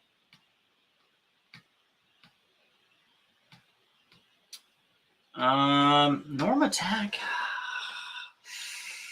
I don't know. Some people have great success with it. I've tried it. I would say, yeah, it's just below. I mean, I think it's marketed to be match grade ammo, but it just kind of falls a little short. Like, honestly, for just planking around, Ely Club, Ely Target, or SK Standard Plus, really hard. You're not even going to find them. I would say SK Magazine, but yeah, good luck. Orange Story just like he's looking at a Bergara for. Don't tell us, yeah, your 457 is gonna be pissed, bro. Let's see. Can the old Winchester 69 miles from 479? Oh yeah, I mean, the thing is, what you're getting out of those is consistency, both muzzle velocity wise, like priming wise, bullet, like you will tell a difference. If it's a good barrel, like if the barrel is a good, decent barrel, then yes, like you will see the difference in match grade ammunition. Like you can shoot CCI at 50 yards just fine. Some rifles hammer it, but it just doesn't have the consistency. The SD and ESs, the muzzle velocity, they're all over the place. Yeah, I think part of that too is the Norm Attack is like farmed out. As far as I know, like different people making it, so it's going to be wildly different because they're just making it. Wook's chassis. Is Wook's going to replace the XLR MDT ACC for me? Nope, not at all. Like I think once you're in a chassis, like if you're a chassis person, but if you want a really nice adjustable, hybrid, I would choose a Wook's over like a Manners at this point because I think it has the integrated arc rail. You've got M-Lock. It's more adjustable. It's got the bag rider deal. You've got the adjustable cheek riser. I would take the Wook's over any stock hybrid. But nothing's going to replace chassis for me personally. So, but yeah, at this point, I think I would take the Wook's over like a Manners or Foundation even. I would take it over Foundation because there's more adjustability. It has a simpler internal weight system. I just like it more. Just only thing I don't like about it is you have to, use like separate bottom metal. Though, depending on what you're doing, that may or may not be an issue for you, but I like it. I think they are worth it. They are very, very nice. I mean, the freaking wood is nice. Everything is really nice about it. The only thing I'm not a super fan of, let me see if I can get the receiver part of it right here. The coating, it's fine, but it's kind of like a dull finish, if that makes sense. Like if you were to scratch it with your nail, it's not going to take the coating off, but it's going to leave like something you got to rub off, I'm not a huge fan of the coating on it, which is a very, very small part of that stock overall. But even that, I would still take it over Manners or Foundation or something. How much better is a TP built? So, and this is not just Kenny, right? This is any gunsmith. And I'm not knocking these guys. So there's several measurements that matter, right, with a Voodoo, any real rimfire, right? So you've got the nose of the bolt. We're going to call it like the bolt nose, right? To barrel, you need a thou or so, right, in between there because like you can't have that butt into the barrel because then as soon as it starts getting dirty, it's not going to close, right? So you got to have some tolerance there, and then you got to have enough headspace. I think that those values out of the production side of Voodoo wander, and you can quickly find yourself on the far side of headspace. And sometimes if you're trying to remedy that by, kind of basically setting the barrel further back, sometimes you're going to have more headspace than what you want inside of the bolt nose so that you're not even able to take it all up. So going to a custom gunsmith that knows what they're doing, like Kenny or Jonathan at Modicam Custom, they're actually going to be able to make that right. So is it generically just hands down better? It's hard to say. It's like, your Voodoo could be a hammer. It could be great. I had a factory, my factory 360, freaking great, like great gun. But your assurances of getting something exceptional are way better if you go that route, if that makes any sense. Holy crap, I'm getting really behind here. Nope, they do not inlet for a 457. I don't know why. I mean, they're an Italian company. You know, I talked to the US guys, but I'm just like, dude, the most popular rimfire action probably in the world right now. And you're not inletting for it? Like, not right now, so maybe later. Uh-oh. All right, so favorite chassis, money doesn't matter. XLR, I shoot what I love, man. Like, favorite budget chassis, it's more of a mini chassis, but on the very budget end, KRG Bravo. It's hard to beat that for the money. And then other than that, I'm shooting kind of what I love. The XLR MV Pros and the MDTs. I haven't shot the new one yet. Shame on you, MDT. Somebody's in Canada in here. I need to like send them some Canadian hate mail from their mother country, telling them they need to get me the new chassis. So I have the old ACC. I've been shooting MDTs. I love them. The XLRs with the new C6 buttstock, love them too.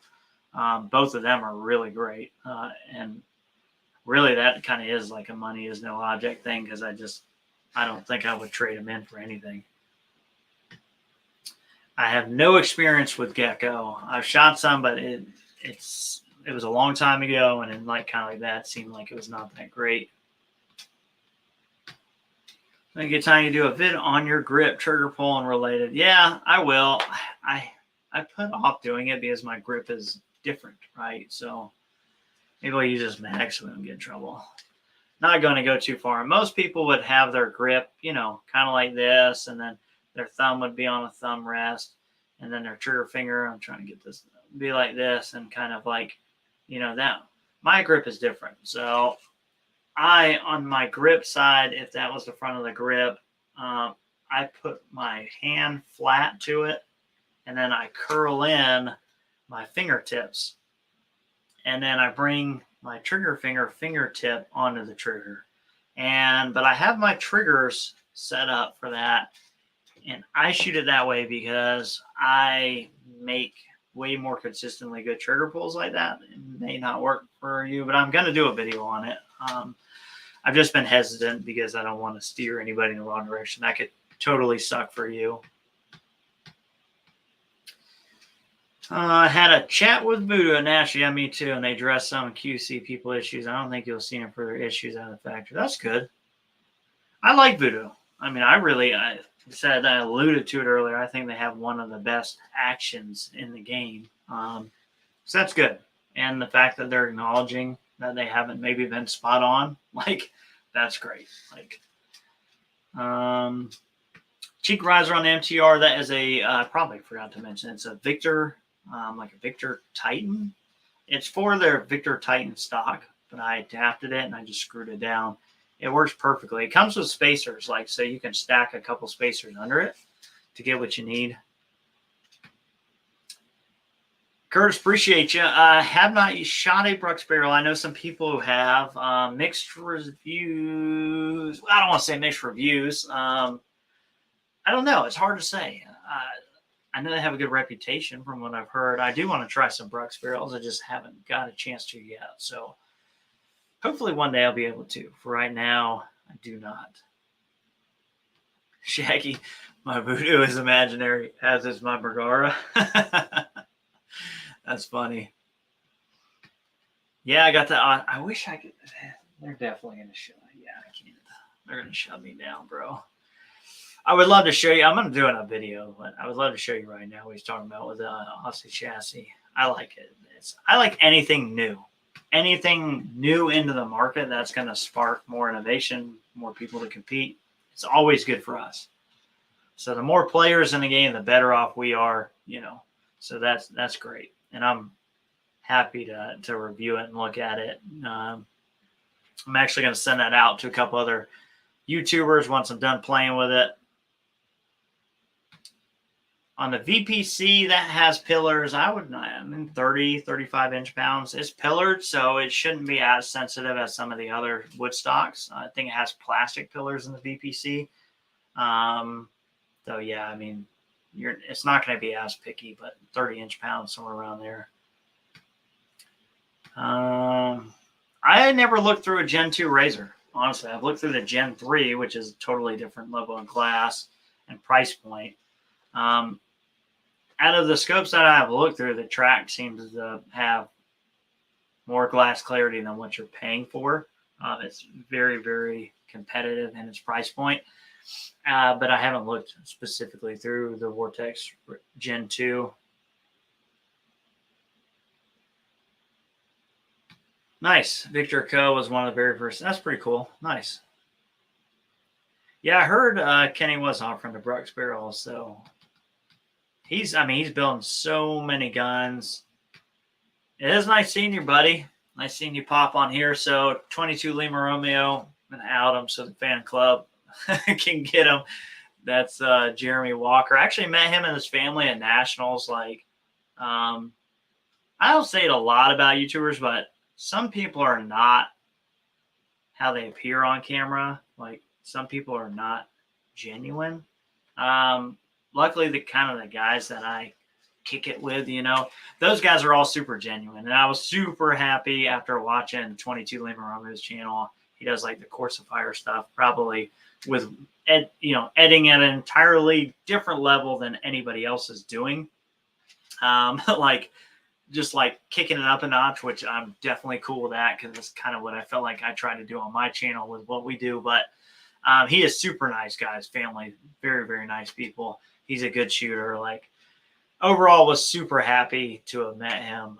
Because trust me, I've been let down by some YouTubers before, and he was not one of them. Super good dude. If you're not subscribed to him and you have remotely any idea of shooting any kind of competitive rimfire, then even if it's not NRL 22, you're going to learn a crap ton from what he shows on his Course of Fires. It's very, very, very well done. I would say that. So you won't be disappointed. Hand down life. Oh, dude, I appreciate it, man. No, we actually talked about that earlier. I really appreciate it. Yeah, and I try not to even ask you guys to do anything through YouTube. Definitely is super appreciated, more than you can imagine. Just, the support is really kind of awesome alone, but I appreciate you. Let's see. What did we miss? I don't know. I don't think, have I seen you comment? I'm trying to think. Hand drawn light. I remember most people, I used to answer every single comment on my videos. And as you get a little bit bigger, time starts to get a little crunch to do that, but you start seeing trolls and things too. And it's very easy, if you pay too much attention to the comments, to get a negative, to let that negativity get to you and distract you from the positive things that are going on inside the community and through YouTube. So, but I try and look at every single one, and I think maybe you've been kind of quiet in the comments, but yeah, pop a comment every now and again. I really do appreciate that. Appreciate you guys watching, really. It's the biggest thing. Jeremy, I'm blushing. Thanks for the shout out. Yeah, man, dude, you shouldn't buy. You're literally the only Course of Fire video I would recommend to anybody. The only one I can watch. So, yeah, for sure. Actually, you should pop your YouTube channel link down in the comments. 22 Lima Romeo. That way, after this, they can go and check you out. Have you seen improved out of a 24-inch? No, I haven't seen anything just across the board more accurate. My 24-inch barrels are Krieger. Some of the 18 and 20-inch barrels are factory, but no, I don't think generically I see them more accurate. A little slower, which I do like, because I shoot Ely. It tends to be fast. A little slower. I like to keep it under 1,100 feet per second to keep the wind steerability down. But I just need more. It's hard to base an opinion on 8-10 barrels. You know what I mean? Someone like Kenny or Jonathan, who are just churning stuff out, would notice those trends. For me, it's really hard to say. First day on your live, watch your videos. Yeah, appreciate you. Yeah, so you've been around 2 weeks. So I haven't done a live in forever. I was gone to Missouri, and then yeah, it's been a nightmare. But yeah, so this is my first live in like probably almost a year. But it's nice to come in here, and it's a lot easier to connect with people over the lives for sure. And if my wife's watching, it's the quickest way I can piss her off right before bedtime is to say I'm going to do a live for 1 hour, and now we're at 2 hours and 9 minutes, which is what she said I would do to a T. She knows I'm full of crap. I get on here and start yapping. And yeah, so I always say it's going to be an hour, and it never is. That's the scope. The Bushnell Match 6 Pro. So I have not shot it yet. I've been trying to get one just to shoot it. But I have a few friends who have shot it and basically said for the money, like, you can't beat that thing. It's like, so if you look at what the Arc and EP5 is for very, very minimal money, right? There's nothing really to compare it to. The Bushnell Match 6 Pro, I guess, is that same thing, but at just the next bump up. Like, so at its price point, I've heard very, very, very good things.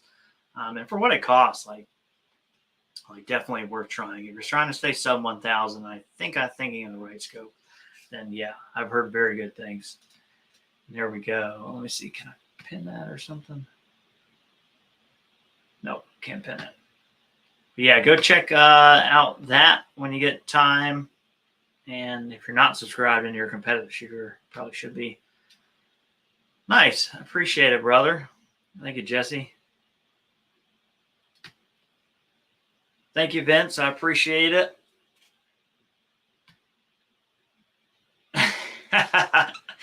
She's used to it. Don't worry. Trust me.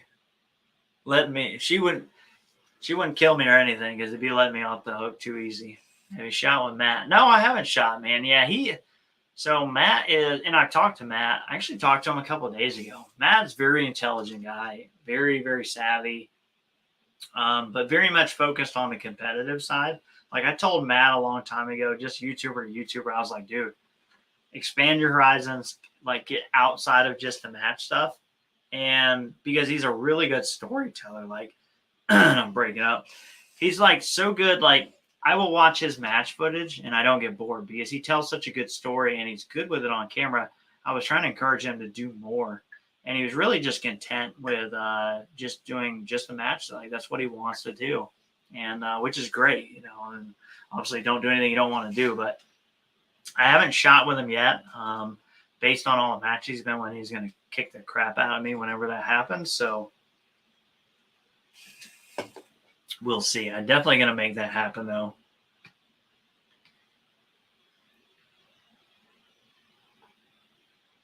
Yeah. And I think it's the Match Pro ED, the new one, the one they just came out with. And I'm so out of the freaking loop with that scope.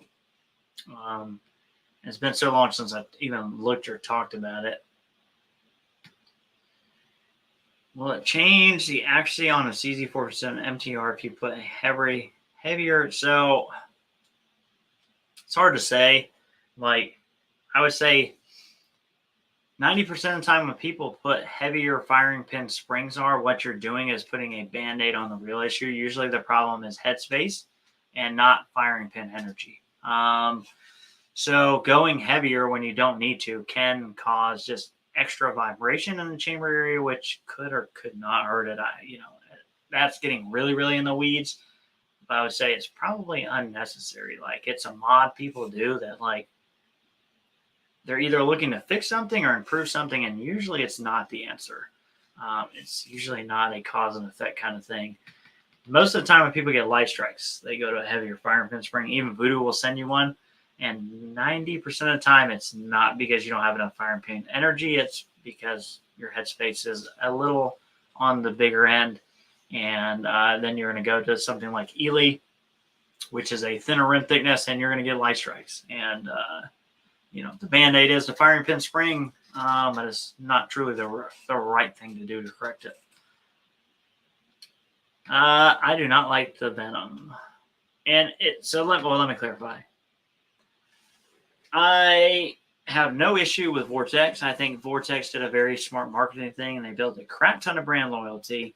I would just say that I think almost anything that Vortex makes right now, there is a reputable and equivalent option for that at $100 to $300 cheaper. Like Vortex is very much at this point upcharging things a hair, not a lot, for brand loyalty. But I mean, I guess you can't blame them. They built it. Like, you know, like people who know nothing about scopes know that Vortex has like a lifetime warranty. Little do people realize that everybody else has that too now. It's the standard, but Vortex built that. Like, so hard to knock them. I think they make good scopes. I don't, you know, some better than others. Some price points are better than others, but I think they're slightly more money. So, do you send me money if I win with my Pursuit hat? Asking for Len. No, it's not like Athlon around here. If you wear a Pursuit Accuracy hat and you win, well, you just got lucky. That's all. I brought that scope home from Nationals. Only played with it for a little bit. It seemed really good at the price point. Yeah, I was torn. I saw some scopes up there, and I didn't want to grab one because I didn't know what I was going to do with a prize table grab at first until I was up there picking it. I shot with, I forgot their names, a young couple, Alex and Katie, I think it was Katie. They were a really cool younger couple, really good people, like really fun to shoot with. And they didn't finish where they wanted to finish. So I was like 12th to walk the prize table, 13th or whatever with the 11 place finish. So I grabbed a spotting scope and then I ended up giving it to them. Just because I can, you know, I think Track's going to send me one anyway. So, you know, not much I needed. We're going to purchase the Bullet Bag Rider. So you have to, I think he will. You have to like, he's on like Facebook, which is weird. Like, kind of got to hit him up. I think it's ALD Rifles. Is that it? I think it's ALD Rifles. Yeah, they're kind of hard. There's to get a hold, but that's a good bag rider. Vortex Venom is junk. Yeah. Just ask Cyclops Joe.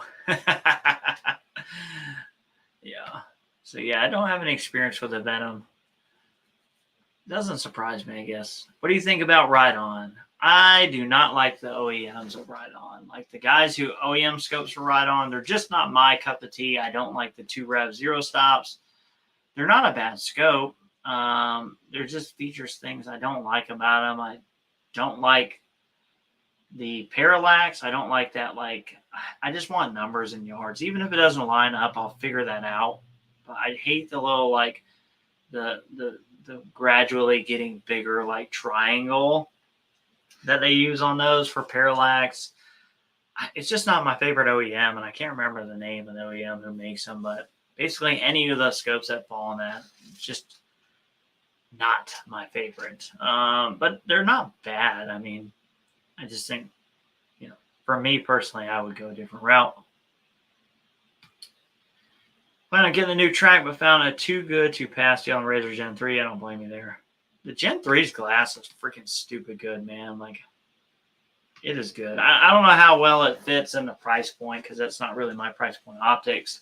But it's a good scope. Like, I hate the turrets, though, man.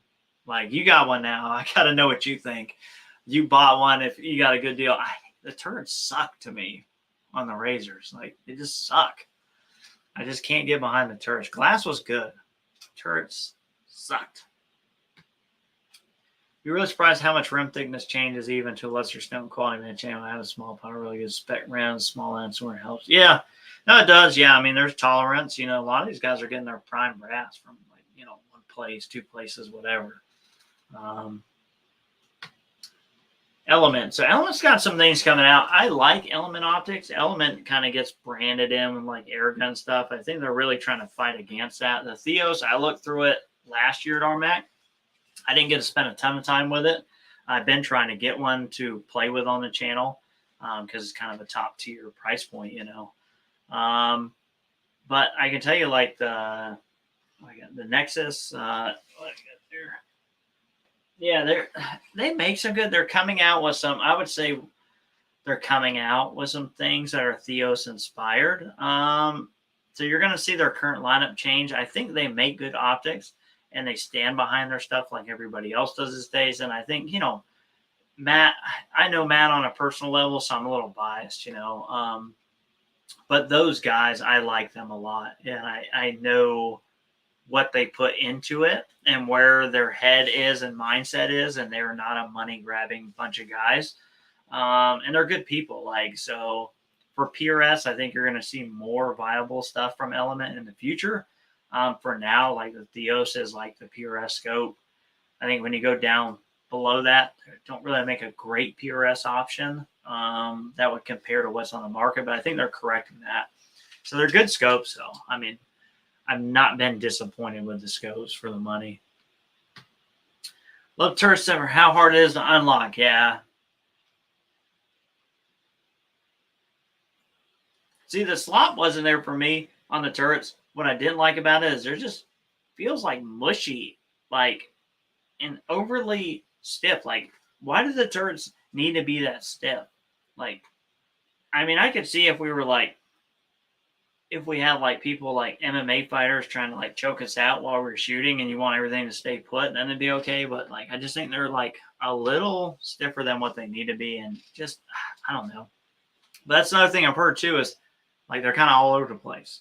Some people love them. Some people get some really good turrets and then some aren't. Some people get really good turrets that turn into crap turrets, that kind of thing.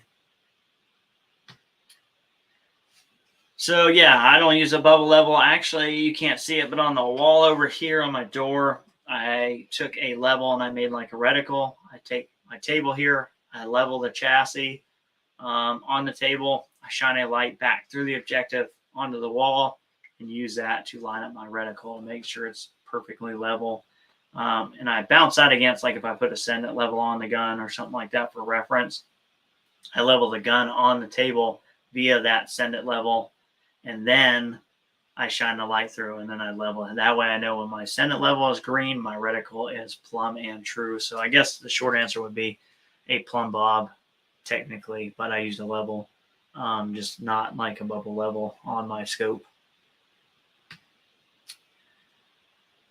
Yeah, now there's some good options. Gosh, what are you using to bring our gear to matches? Backpack cart. So the funny thing is at Nationals, I stole my daughter's Polaris Ace 150s, a little kid's Polaris. Everybody day one, Friday, the looks I got were hilarious when it was still not 110 degrees out. And then all those looks turned to lust when it was 110. And I was zipping down the road with my gun and a gun rack and all my crap on the back and a cooler on the front.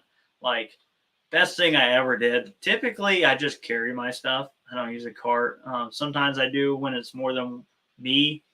Typically, I got the tripod, the caddy, and I'm carrying stuff. Now I'm kind of spoiled, so Polaris Ace 150, if you can steal one from a kid locally, I gotta recommend that. That's pretty good. Heard saying a little nervous. I got lucky. That's good. Good thing is, they say, the big thing, everybody talks junk. They're the Vortex warranty is great, and you're definitely going to have to use it. Well, I take a couple more questions. I think I probably got about 8 more minutes, and then I'm really going to be in deep crap with the misses. I don't think I missed anything. I think that's all I really want to show you guys outside of the video was a tripod. The bullet, again, if you're looking for cleaning stuff that doesn't stink, my daughter's room is directly above this. I can't use harsh chemical smells because they'll go right up there when, she's trying to sleep. And I just don't get it. So the Vortex stuff, but that stuff from Bullet Central, the Thoro Clean and Thoro Flush, that stuff's really worked really well for me. Is good, or maybe even better than the Vortex.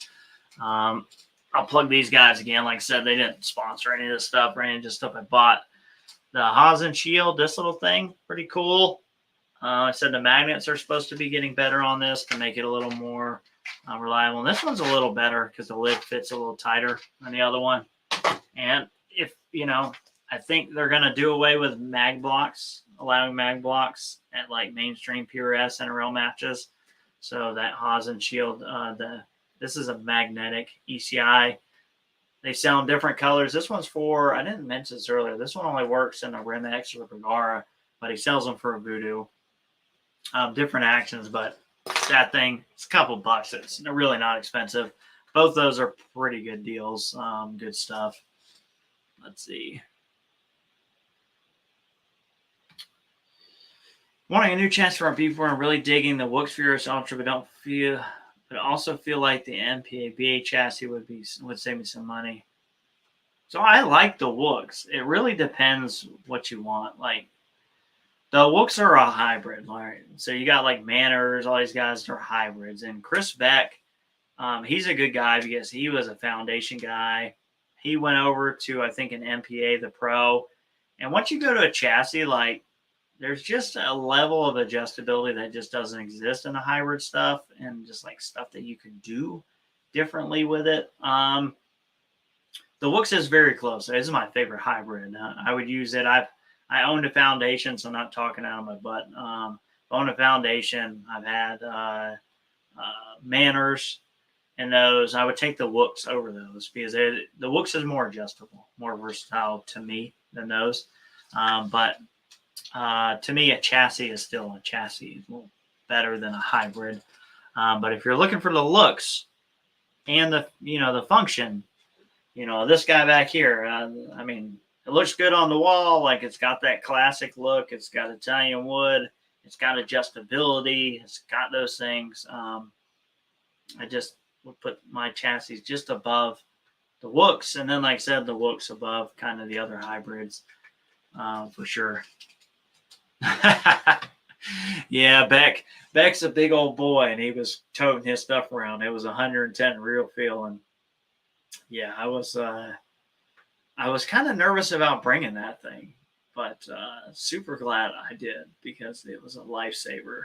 I mean, and I needed it day one. I helped John Cole, and he was co-match directing with Chris Simmons.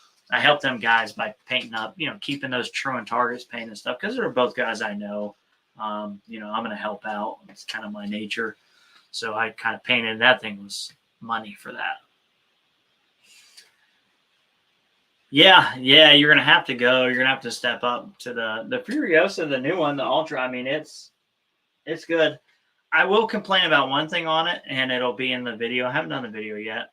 The Arca rail doesn't come all the way back to the magwell. I wish it did, because you guys have seen me run these. I've gotten real fond of the Gray Ops. This is obviously the quick detach one. I didn't mean to buy the quick detach. I meant to buy another one that bolts on like it's on my other chassis.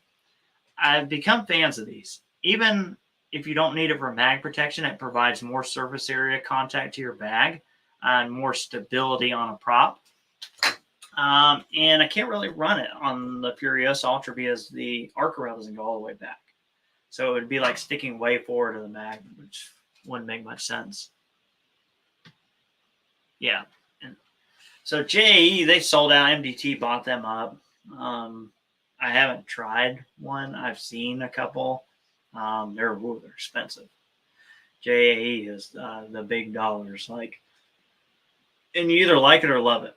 I mean, you're either going to love the look of it or it's going to be hideous. To me, it's slightly more hideous and wonderful looking, but very interesting looking. And I've heard a lot of people rave about them. The guys that like them, they absolutely love them. So, oh man, I can't believe we're still at 102. I appreciate you guys coming in and chatting and bringing the question. I realize it's been a long time since I've done one of these, and it's been a struggle on the channel trying to keep the videos, like not catchy is what I would say. I'm trying not to make catchy videos. Like, I want them to be entertaining, but I want them to be informational mostly. So, track ELR better than Chronos, better than Razor GTO offices on mill reticles. Cost was equal on 3. Which would you prefer? Bench rest rig? Oh, bench rest. None of those. I mean, the tracked. I just love the tracked. I know the track works. It's like the tracks have never let me down. But I wouldn't use any of the 3 for bench rest. I would be using a first focal plane, something with 50, 60 power magnification, super fine reticle, 1/8 inch click MOA all day, every day if I was serious about bench rest.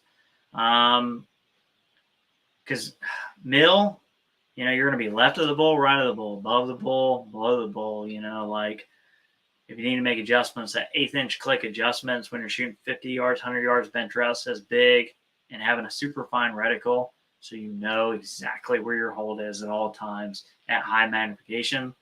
That's why those guys use them. I really wouldn't use any of those for bench rest. I don't shoot suppressed. I'm the worst guy to ask about that because I'm like, I have too much stuff. Like, this is not the whole wall. I wish you guys could the camera angle that. I have way too much crap to like add more complexity for anything that I know is not going to give me results. So like, it's already quiet, so I'm not going to shoot suppressed. I can lot test and find more day-to-day consistent ammo without a tuner. So I don't run tuners. Just try and keep it simple. Yeah, and it is cool to shoot them. Like, they're quiet, but yeah, something else. What's your thought about dimpling your competition? Dimpling, huh? Dimpling like the lead parts? I would say you're wasting your time. Having seen the end result of a bullet that hasn't hit anything, literally nothing, but slugged out of a barrel after being shot about halfway through the barrel length, it's not doing anything because that barrel is actually, when the round goes off, that bullet, the shoulder sets back, especially on like Ely and stuff like that. It sets back and kind of sucks out and kind of conforms to the barrel. So if you're putting dimpling on it, by the time it goes out of the barrel, whatever you've done is gone. Like, it's not going to do anything. Tree Feller, you didn't miss anything. We talked crap about Australia for the last hour and a half. I appreciate you, brother. Thank you, man. Trying to get back. We'll be back on some 457 Voodoo videos for sure. Going to be seeing more of those now that they're back. So that's easy, man. Somebody asked that before. Like, and the guys who shot nationals with me, like Tree Fellers in here, 22 Lima Romeo, can attest to this. Like, there's one bag you need. That's this thing. Like, I can shoot an entire PRS match with this. Like, no problem. Like, I stopped carrying pump pillows, like all the little other things. Like, I carry this and a sticky pint size, and I'm good to go. Like, keep it simple. Yeah, he is. The Citron or the new Athlon. I need to get that new. I'm waiting on that new Athlon because it's going to be a bench rest thing for me for the 1710. For sure, for bench rest. Totally different line of scopes. I appreciate you, man. Yeah, there will be for sure. I love my Mini Pro plate bags, medium and medium pillow. I was like, what you can see is I got crap everywhere. I got plates, pillow bags. I run the Tricarns, Coltag, Armageddon gear, Weebad. Like, I got a whole cubby over there just full of stuff. And there's one thing that I'm gonna pick up and take with me every time is that it's medium for sure.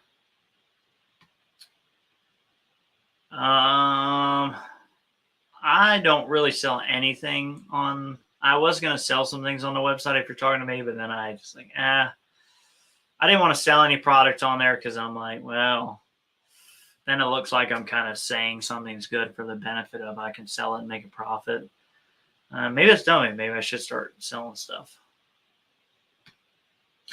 Curious how you got his photos, Tree Feller's feet. Best place to buy ammo. Good shooting for SK Lapua, Killer Shooting Sports for Ely, and Blue Collar Reloading for SK and centerfire. Heavy fill. Heavy fill. Yeah. If you haven't shot a heavy fill medium, then when you do, you're going to be like, damn, like, I can't believe this bag is that much better, because it is. Whoa, man, easy with the insults, bro. I would say I'm actually like, so me and Chris Simmons, like we know each other through a mutual friend, and neither one of us hate each other. We don't hang out. We don't casually talk to each other. I have a bunch of respect for the man as a shooter, but like, we're not. I wouldn't say we're friends or whatever. Well, Tree Feller took his class. Actually, there's several guys on here who took his class. I haven't taken it, so I can't comment. So maybe one of these guys will pop up because that actually paid for it and took it, because I haven't. But yeah.